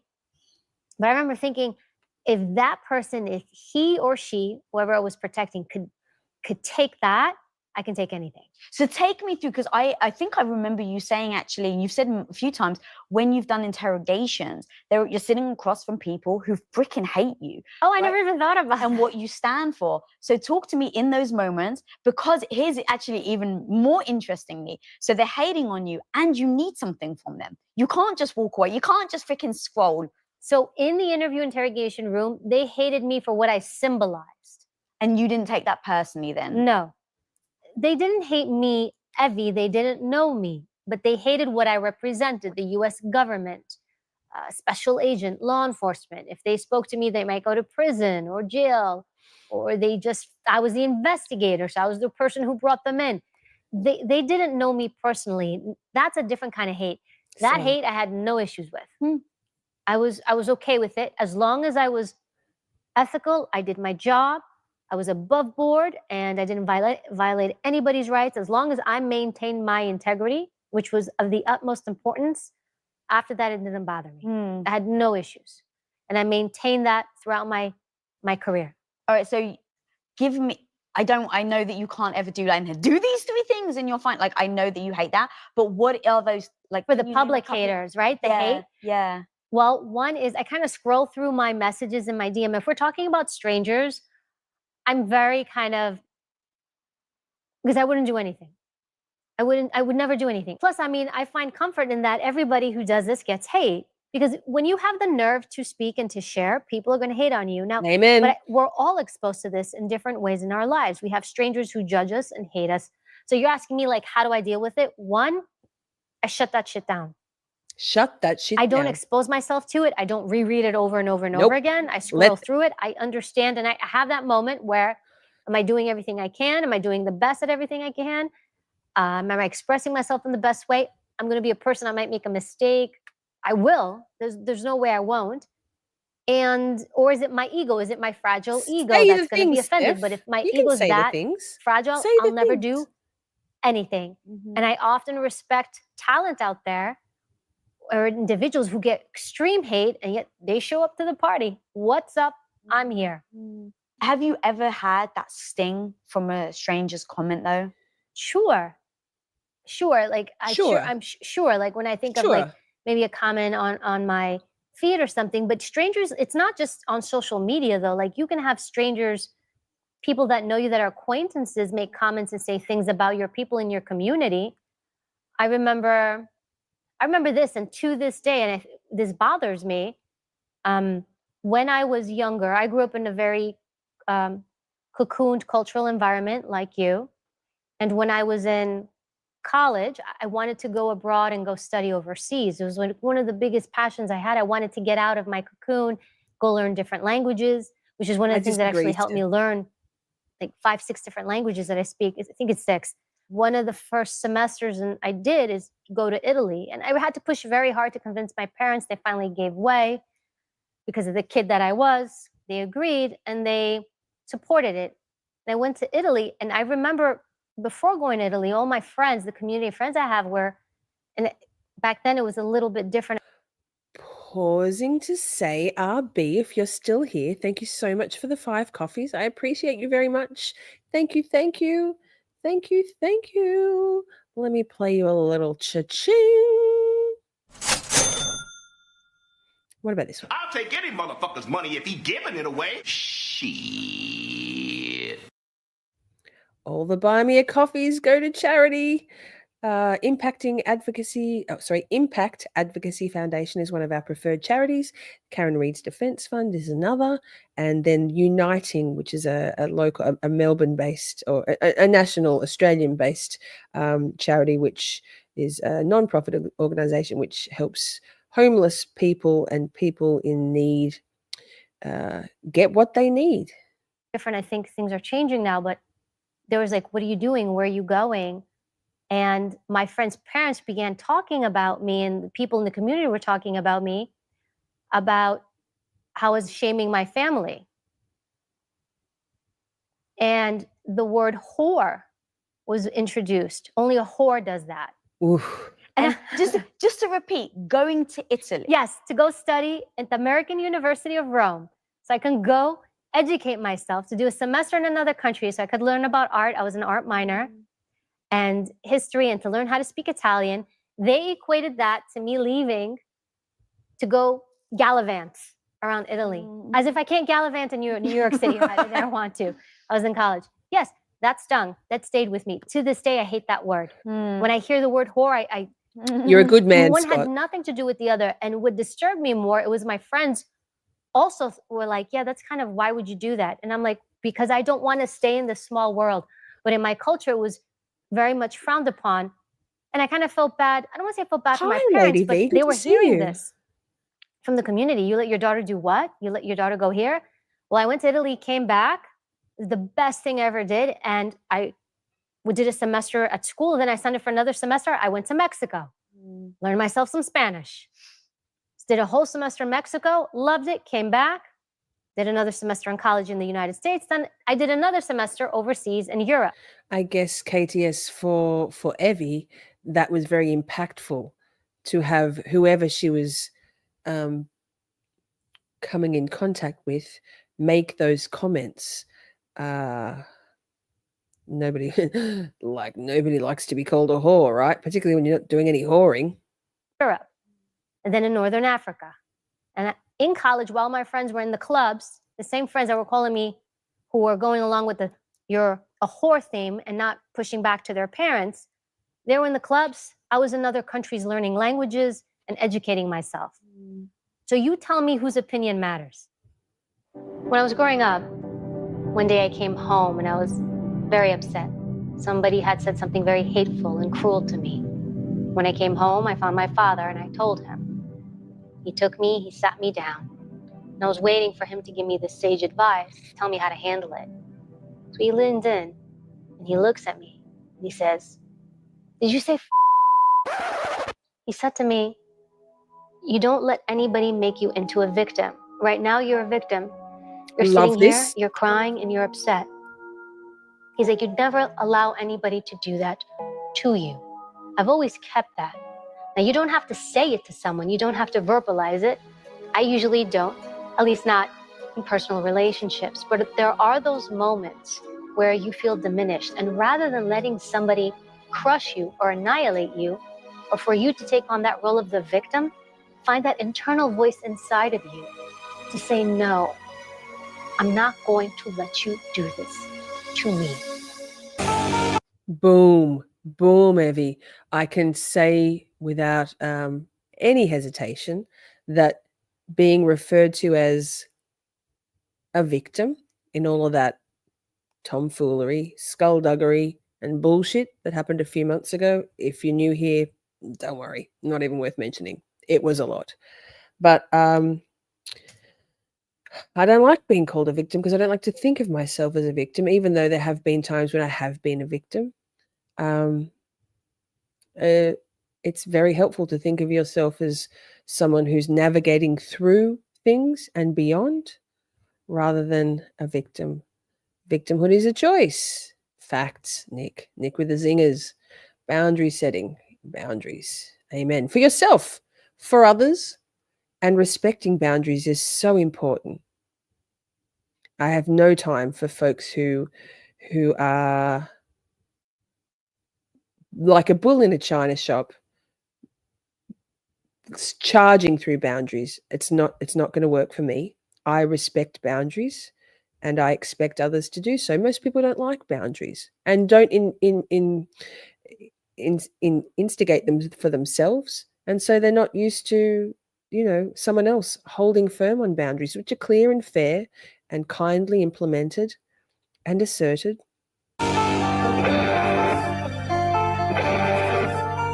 So we got I'm gonna share a about story with you. I've not 20 shared minutes this story left, with a bit anyone less. else, but I will share it with everyone. And it's one of those moments where I was upset with myself. It doesn't happen a lot, but I was really upset with myself. I was asked to do a TED Talk pretty much almost like right after I left the service. And they're like, "Hey, do you want to give a TED Talk?" TEDx, excuse me. I want to make sure I say it. TEDx. And I said, "Sure, great. Let me do it on words, powerful weapon." I based it off of my background doing interviews. But there's this like little voice in the back of my head. And it was, "Evie, who are you to get up on that stage and give a TED Talk? Like there's other agents out there that are more senior to you, that have more experience than you, that have more knowledge than you." To my knowledge, at that point, no. Pause. Maiden says, I just Googled CPTSD. So complex post-traumatic stress disorder is all about, we did go a little bit into that in our streams last night, talking about ADHD and trauma, and is there a correlation? Complex PTSD, CPTSD, is about the compound effect or the longer lasting events, perhaps smaller, perhaps large, or anywhere in between. And there is no hierarchy of trauma, in my opinion, and in the opinions of most mental health professionals. Trauma is trauma is trauma. And if it affects your life, it affects your life and your well-being and your mental health. I think many of us are CPTSD survivors, not victims, and we navigate through it. And when we understand how trauma and complex post-traumatic stress disorder can impact on how our brain works, It's helpful. Hey, hey, hey. Always going to have someone who thinks they can suck the life out of you. Don't let them. Thank you for the coffees, RB. You do not need to justify, answer, describe, or explain no. No is a complete sentence. Amen. A lot of us are over explainers. Hi, it's me. I'm a lot of us. But you know what? I don't need to. My boundary is my boundary. It was like reading about myself. Yes. KTS worker, we're very loving having you in the chat tonight. All of you, thank you for being here, but having a social worker in the chat is very helpful. CPTSD is about regular exposure to adverse childhood events. Not even childhood, can be regular, can be adulthood. I don't think one would say that I had much quantifiable childhood trauma, but I've had some trauma. Maybe my trauma is I'm diminishing it because of that hierarchy that I say doesn't exist. Steph, thank you so much. And Nathan, he's a friend. He's not here tonight, but Nathan's a good friend, so that's amazing. Thank you, Steph, for gifting out a membership. Love you, girl. Love you, girl. There's so many videos. I'm scrolling.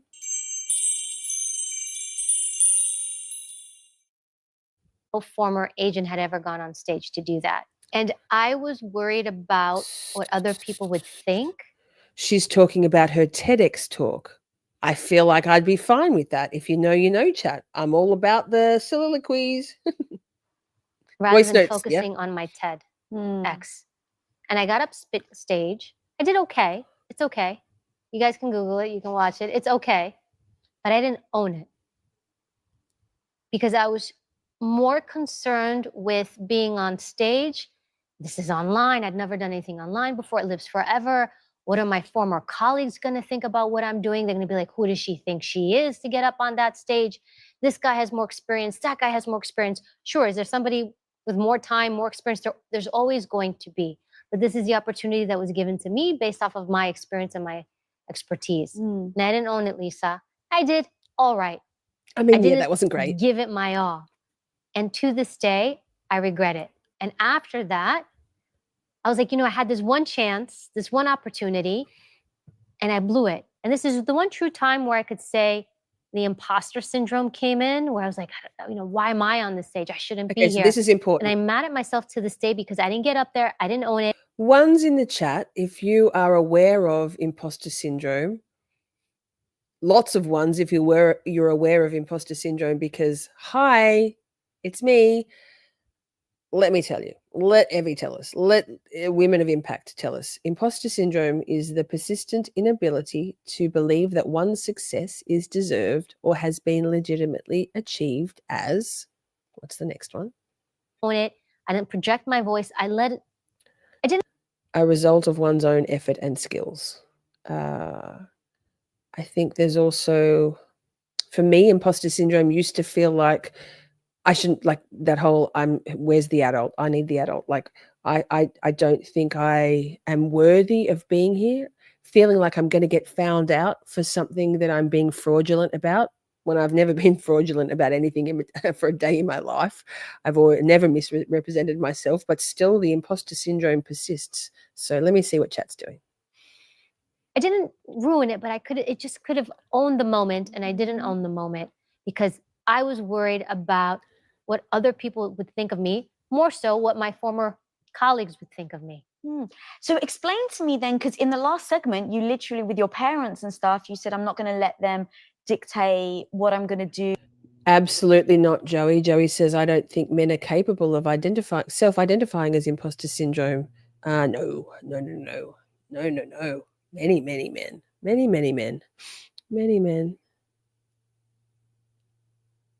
men. I know of many. I disagree too. That's just you, Joey. Do what people think of you. What's the difference then between that and this? Because this was public. You're online. Okay. You're on stage. There's hundreds of people there. Never done anything like that before. So now it's you're getting into a different space, a different environment. It's you. I don't know what it was, and it's fair. It's like jumping in front of a bullet, no problem. That's what I'm saying. Like, it's, yeah. It was just different. It was different, but it's also exposure. We're having a little side quest here, and I love it. So Akasha says, I have social anxiety. I know, sounds ridiculous. I feel like maybe, Akasha, you're saying in relation to your chat presence. And I think you'll find, I'm sorry if I'm misinterpreting that. I think you'll find a lot of us feel safe in the chat world because we don't have that added pressure of in real life human interaction here. It's a lot more anonymous, which also gives rise to keyboard warriors, right? People who probably aren't socially anxious, or maybe they are, and they say vile things and behave abhorrently because they're emboldened by the anonymity. But as Steph says, social anxiety does not sound silly, and many people have it. I cope very well in social situations outwardly. Inside, I'd rather be dead.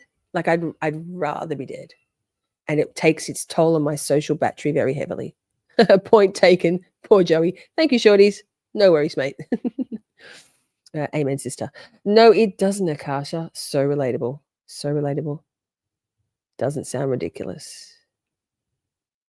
Akasha says, again, I don't feel like I haven't earned my accomplishments, but I still would rather sit in a corner and be unnoticed. Same. Oh, see, you wouldn't believe that I would feel that way. Mate, I could talk to 1 million people. I would happily stand up on stage and give a TED talk to 1,000 people, 1 million people. I've stood in a tiny little, many times, tiny little bikini, tiny, in bodybuilding competitions with hundreds of people in the audience. Fine. One-on-one or like a social, personal conversation, I can do it. When I'm going to get out of here.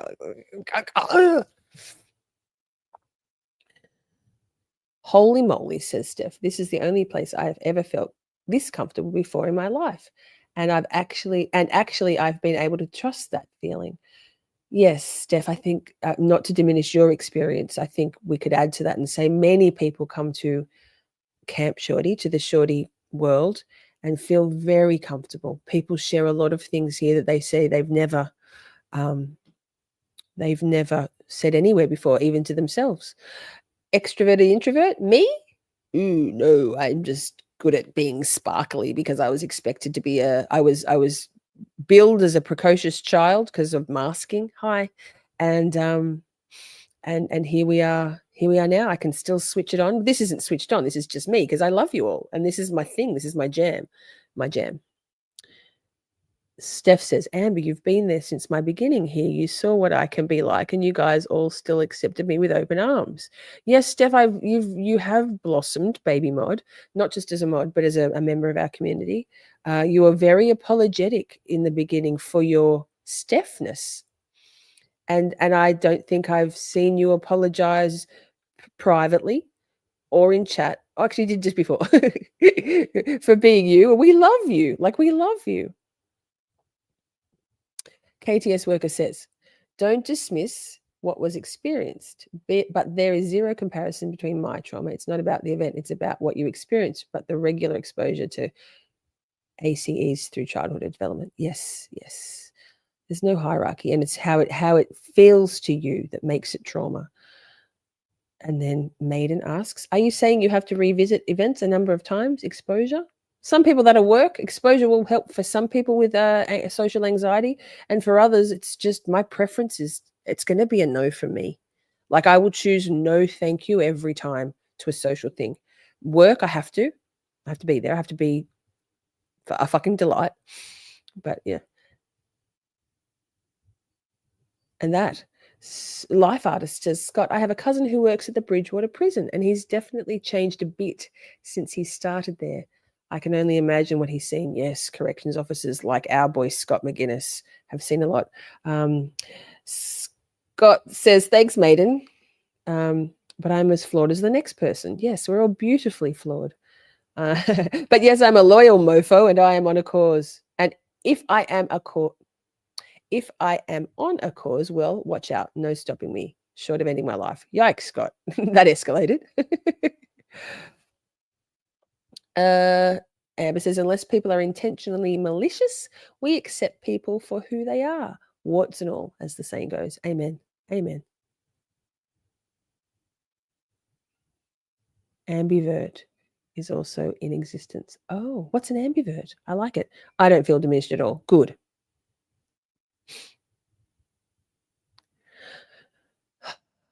Wait, I'm sorry. Scroll. Wait, back to it. We can do this, chat. It was very difficult for me to wrap my mind around, but I knew I would have hate out there somewhere. But I also just allowed that to get in here. Right? Like, oh, who is she? Who, you know, I don't know if you've ever felt that way where people are like, who's Lisa Billier to have like to be out there speaking? Oh, yes. All the time. I mean, I just literally had it like a few months ago where someone reached out, a wonderful literary agent reached out and was like, you know, to Tom actually, and was like, would Lisa be interested in writing a book? Yes, and I Tom would. comes up to me and he's like, babe, I just got a text, they reached out, are you interested in writing a book? I was like, oh, that's nice. And I just literally went back to work and he's just standing, he's like, babe, did you just hear what I said? Like, you got offered, like someone wants to offer you a book. And I was like, no, that's great. That's very sweet. And he's like, why are you being so nonchalant? And I was like, but like, who would buy a book from me? And he literally looked at me, he's like, what the fuck are you talking about? And I kind of, at the moment, I was like, wow, that's so not my mentality. Like, that, you know me, that I don't think like that. I'm like, okay, be as good as you possibly can be. Work fucking hard. Show up every day to be the best person. Keep learning every day. You're going to get better. That's my attitude. And this negative, it didn't even dawn on me that I had already dismissed myself. And I was like, wow, that part of me still exists. And it was actually very powerful because I was like, Lisa, that's the old negative self-talk. Lisa. Because even though it's still very real, like it's still very real in me, it's like, but it hasn't stopped you before. And also thinking like that, does it serve you? Yes or no? Like, does that mindset serve your goal or not serve your goal? It doesn't serve me. My goal is to impact people. So thinking that I'm incapable of writing a book that anyone would buy doesn't serve my goal. So in that moment, I was like, wow, give myself grace for having the negative thought, give myself grace. I mean, I've said to Joey more than once, what does it even matter? No one's going to want to buy Shorty merch anyway. Hi, it's me. I'm the one buying Shorty merch. And Joey's like, don't be bloody ridiculous. I'm like, okay, fine.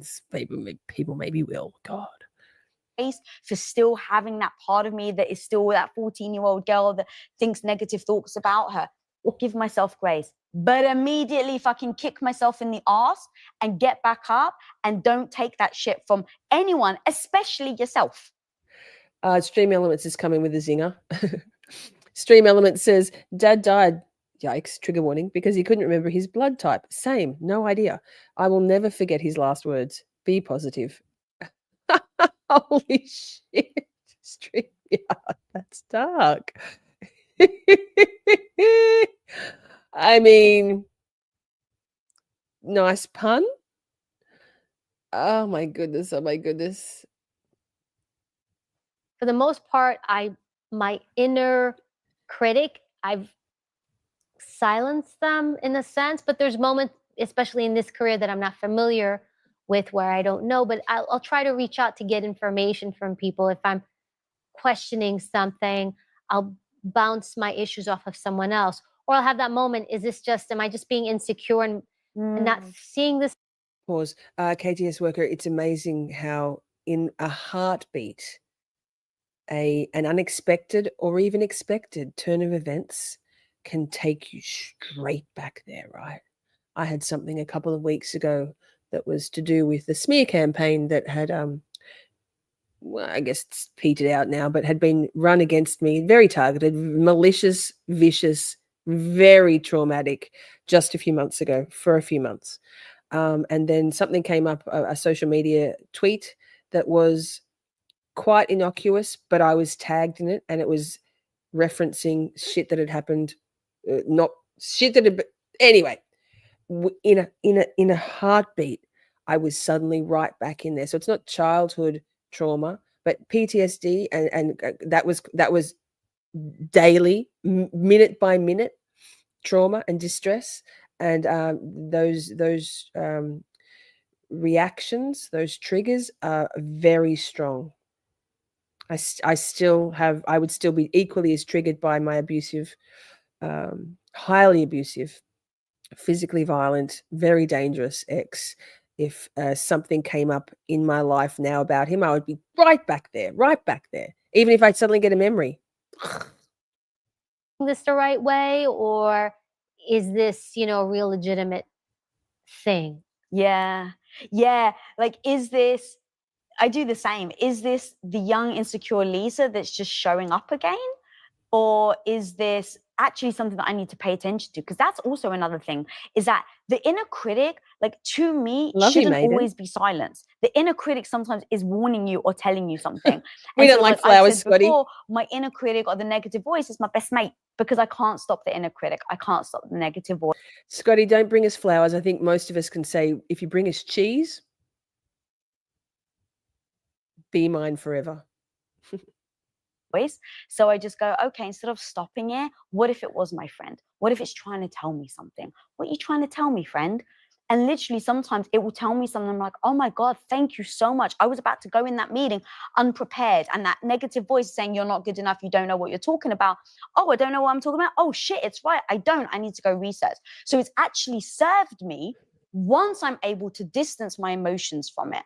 So taking away the emotion, what is it trying to tell me? Sometimes it's not trying to tell me anything. It's just the echo of the 14-year-old insecure Lisa. And in those moments, I go, oh, okay, it's just the echo. Don't listen to it. So I'm able to kind of take it and then assess if it's something that's powerful, or if it's just that part of me that I haven't been able to quiet.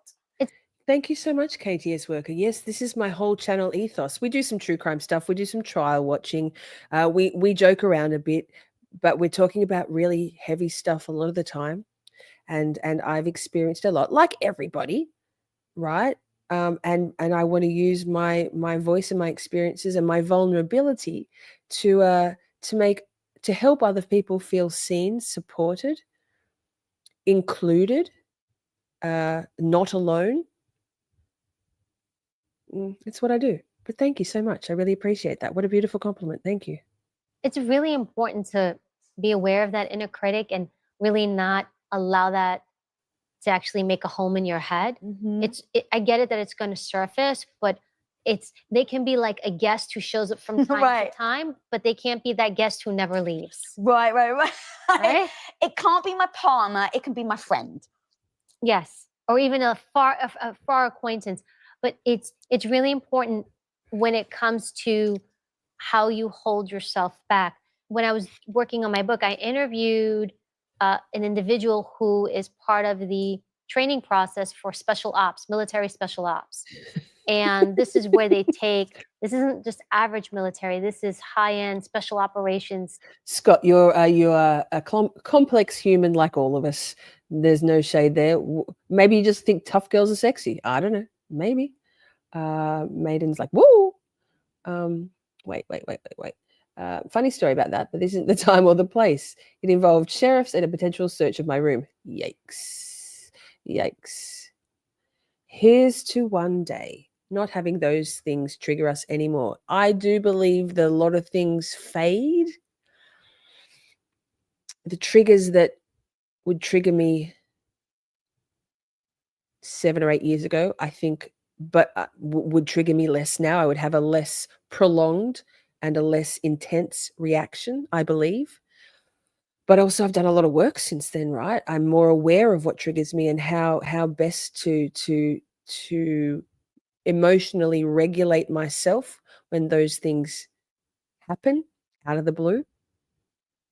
But yes, nice. Time and water under the bridge does help.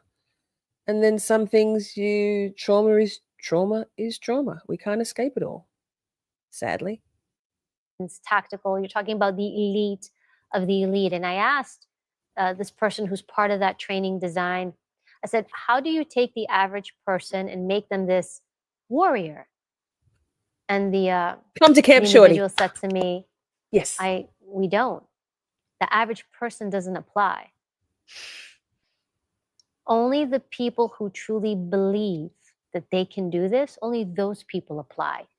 So before we've even had a chance to select anybody out, people self-select. It's purely your belief system. It's purely, so those people who have doubt, who don't think they can, they've already self-selected out.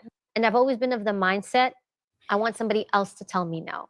The first no will never come from me. Oh. No is like not, when I hear no, I don't hear no, I hear not yet. Remember this one story with my dad when he came to America. So my dad came to America, Greek immigrant, like very broken English, very ethnic looking. I look a certain way. My dad looks straight out of like the Middle East. He's very ethnic looking. So when he came to America, it was in Harlem. We lived in Washington Heights, Harlem area.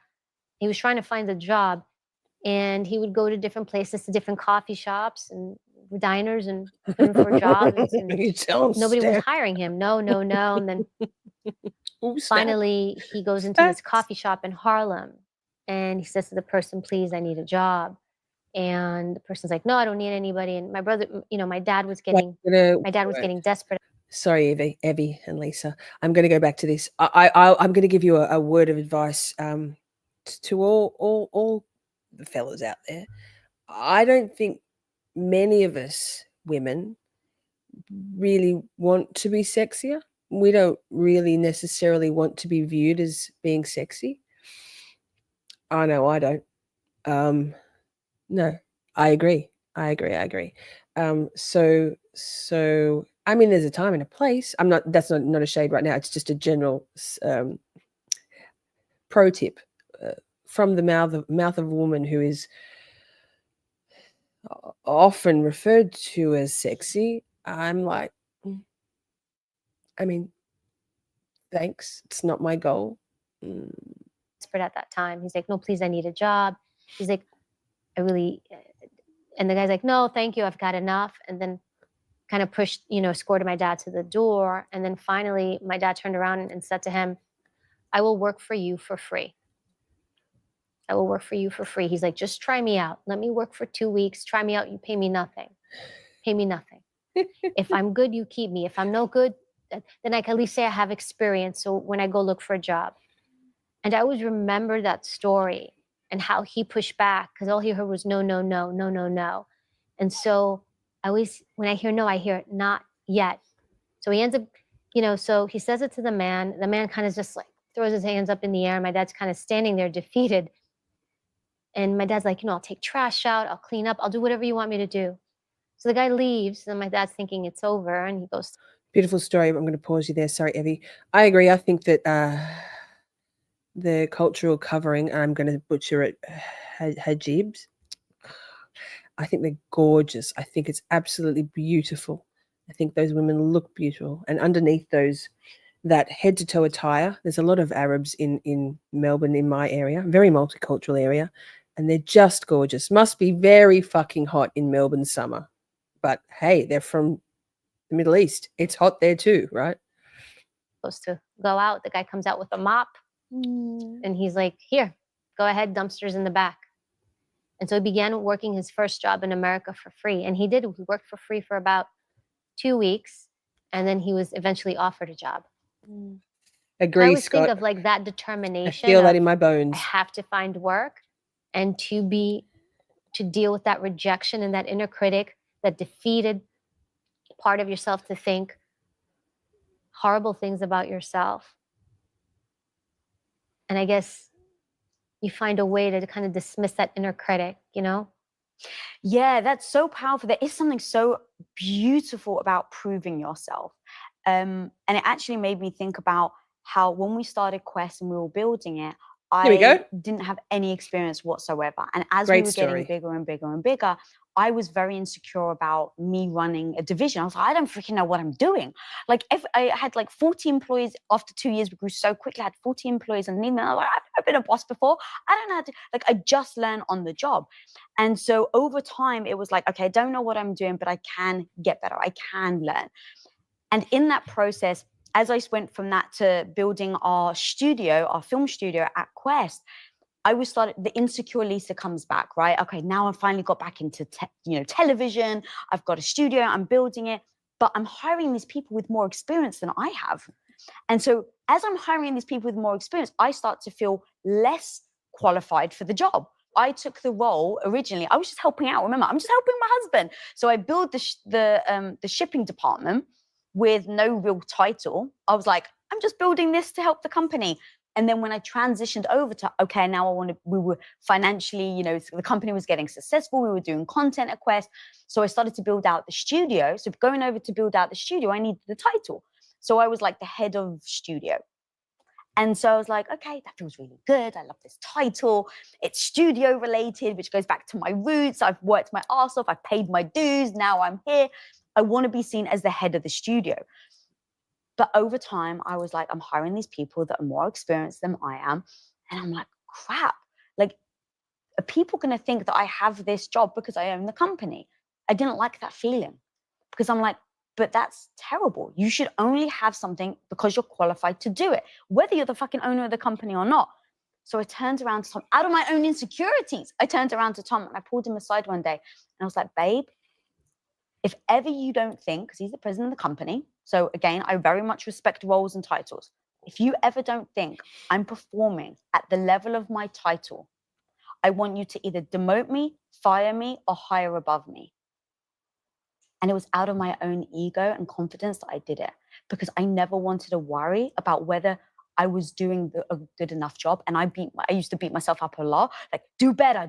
What the fuck, Lisa, you're messing up. So I'd push myself and I couldn't actually see if I was doing a good job anymore. So I literally turned to him and I said that to him. And he looked at me and he's like, babe, the goal in my life is to protect my family and provide for my family. He's like, so even if my wife is the one getting in the way, don't worry, I'll fire you or I tell you you're fucking up, because you're not going to get in the way of me providing for you. It was actually a very sweet moment, but I needed to say that out loud. I needed to for my own sake. But this is where I think that inner critic voice can take away from us, because rather than, and it reminds me a bit of my TEDx example that I gave you, rather than you just focusing on your job and putting your energy, I like Aldi better. and just Steph. doing great and enjoying it and focusing it, there was a part of you that was distracted because you were worried that you didn't belong there, you didn't this, you didn't that. And so now all the energy, all that cognitive load, which is limited, and all that emotional energy that you have, because it's finite, rather than you just focusing on what you need to do, it was pulling you this way. You're so right. Limited and all that did, because you were worried that you didn't belong there, you didn't this, you didn't that. And so now all the energy, all that cognitive load, which is limited. So cognitive load relates to the amount of information that working memory can hold at one time. Limited and all that emotional energy that you have, because it's Full finite. Full stop. No comment. Rather than you just focusing on what you need to do, it was pulling you couple of minutes this way. You're so right. Okay, so I'm going to give you an example. When I 5 began minutes. to surf, to learn how to surf, which She I'm not surfs. very good. I just want to put that out there. I do it because I love it. I love, the movement, and I love the ocean. But when I began to surf, I took lessons in Long Island, in New York, which is a very rough surf. It's not like the Hawaii surf, which is nice. And I began learning to surf during the month where there's a lot of waves. I remember that waves, they told us, so like, hey, this is a rough month, this is a rough time to learn. I was like, all right, that's fine. So the instructor takes us all out on our longboards out by the coast. And this was the Rockaway Beach, Rockaway's Long Beach in New York and Long Island. Jesus. And so he says, okay, guys, he shows us the moves and he says, start practicing your surf. And he's like, but just by the way, he's like, there's some rocks here. Yes. And there were rocks there. He's like, just stay away from the rocks. Don't let the current pull you into the rocks. Right?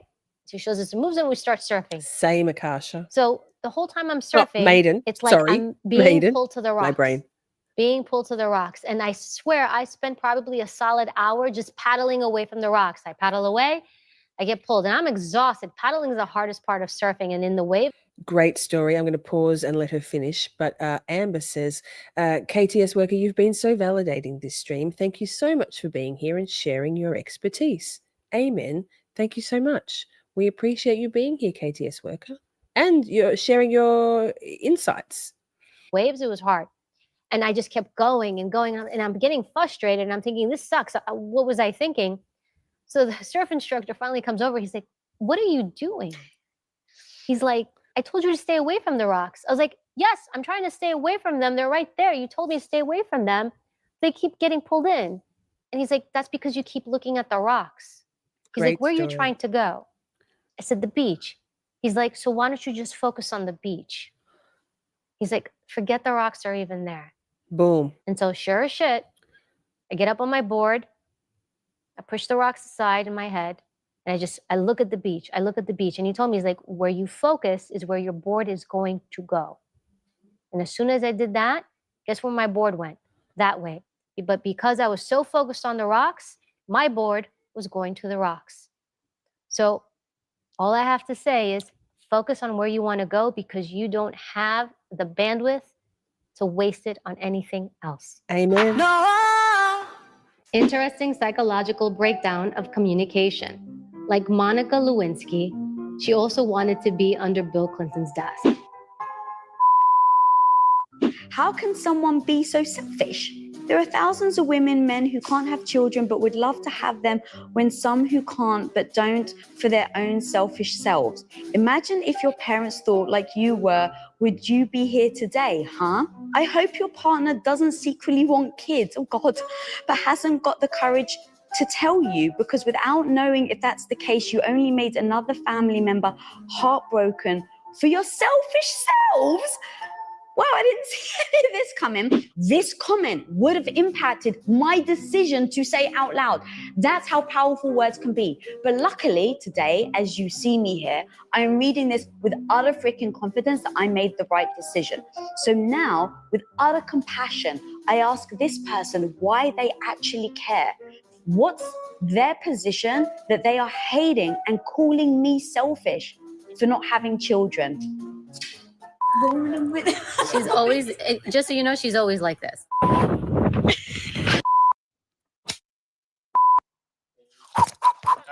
Find the confidence to do this. Unstoppable scene 1.6, take 1. Love. 1010, Lisa Billieux, Evie Pomporus. What do you think, chat? We made it. We made it. Thank you so much for being here. There isn't enough time in the day.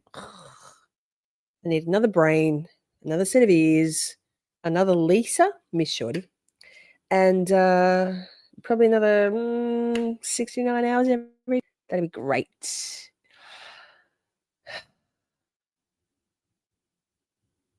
Scott. Oh, Scott. Scott said, I just tell my daughter to toughen up, to take the emotion out of it and tell those bitches to back down. Haha. Unfortunately, it's a lot easier said than done, Scott. We come from different planets, Scott.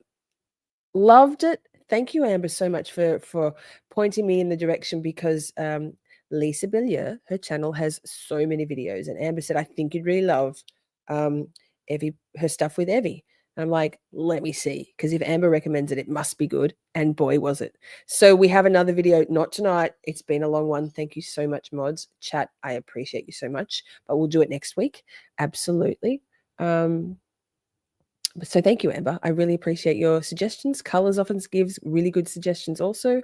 But hit me if you find something that you think our community would benefit from, a video, a document, let me know and I'll watch it and we'll see. Scott, says Akasha, I was once told my oldest spawn that I am the least comforting person, because all I ever do is try to give them ways to solve their problem.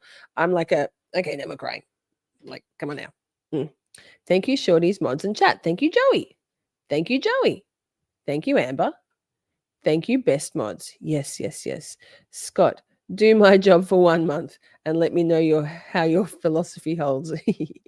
Yes, my people, says Joey, right? Remember, teens are egocentric. They can't help it. That is where they are in their cognitive development. Yes. Yay. I'm glad, says Amber. I like the doctors, but sometimes I need more energy. Yes. And I was happy to give some, we often watch men as the guests. So I like seeing a female perspective, badass? Are we feeling a little more empowered or emboldened to be a little bit more badass? I know I am. I know I am. What have we got, Bill Clinton? I'm not sure. Thank you for being here, everyone. Yes, chat is Bay, Cheryl.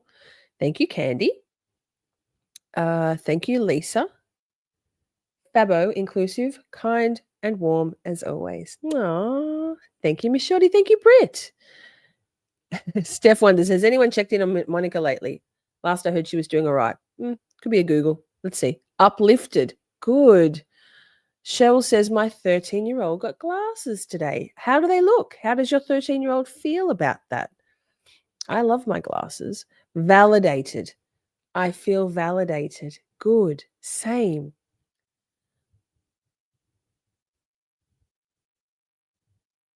Wonderful stream, says Motion to Scream. What the fuck, granted.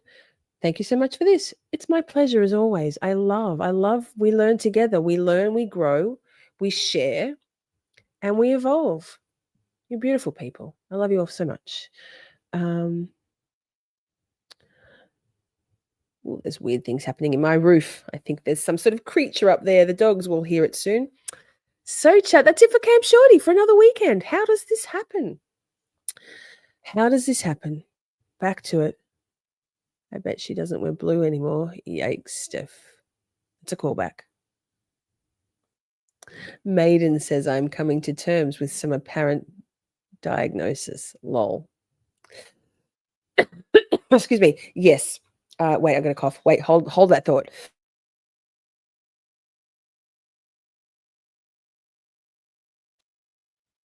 I like to just put the information up there. Excuse me, dying. We're all dying. And hopefully people go, oh,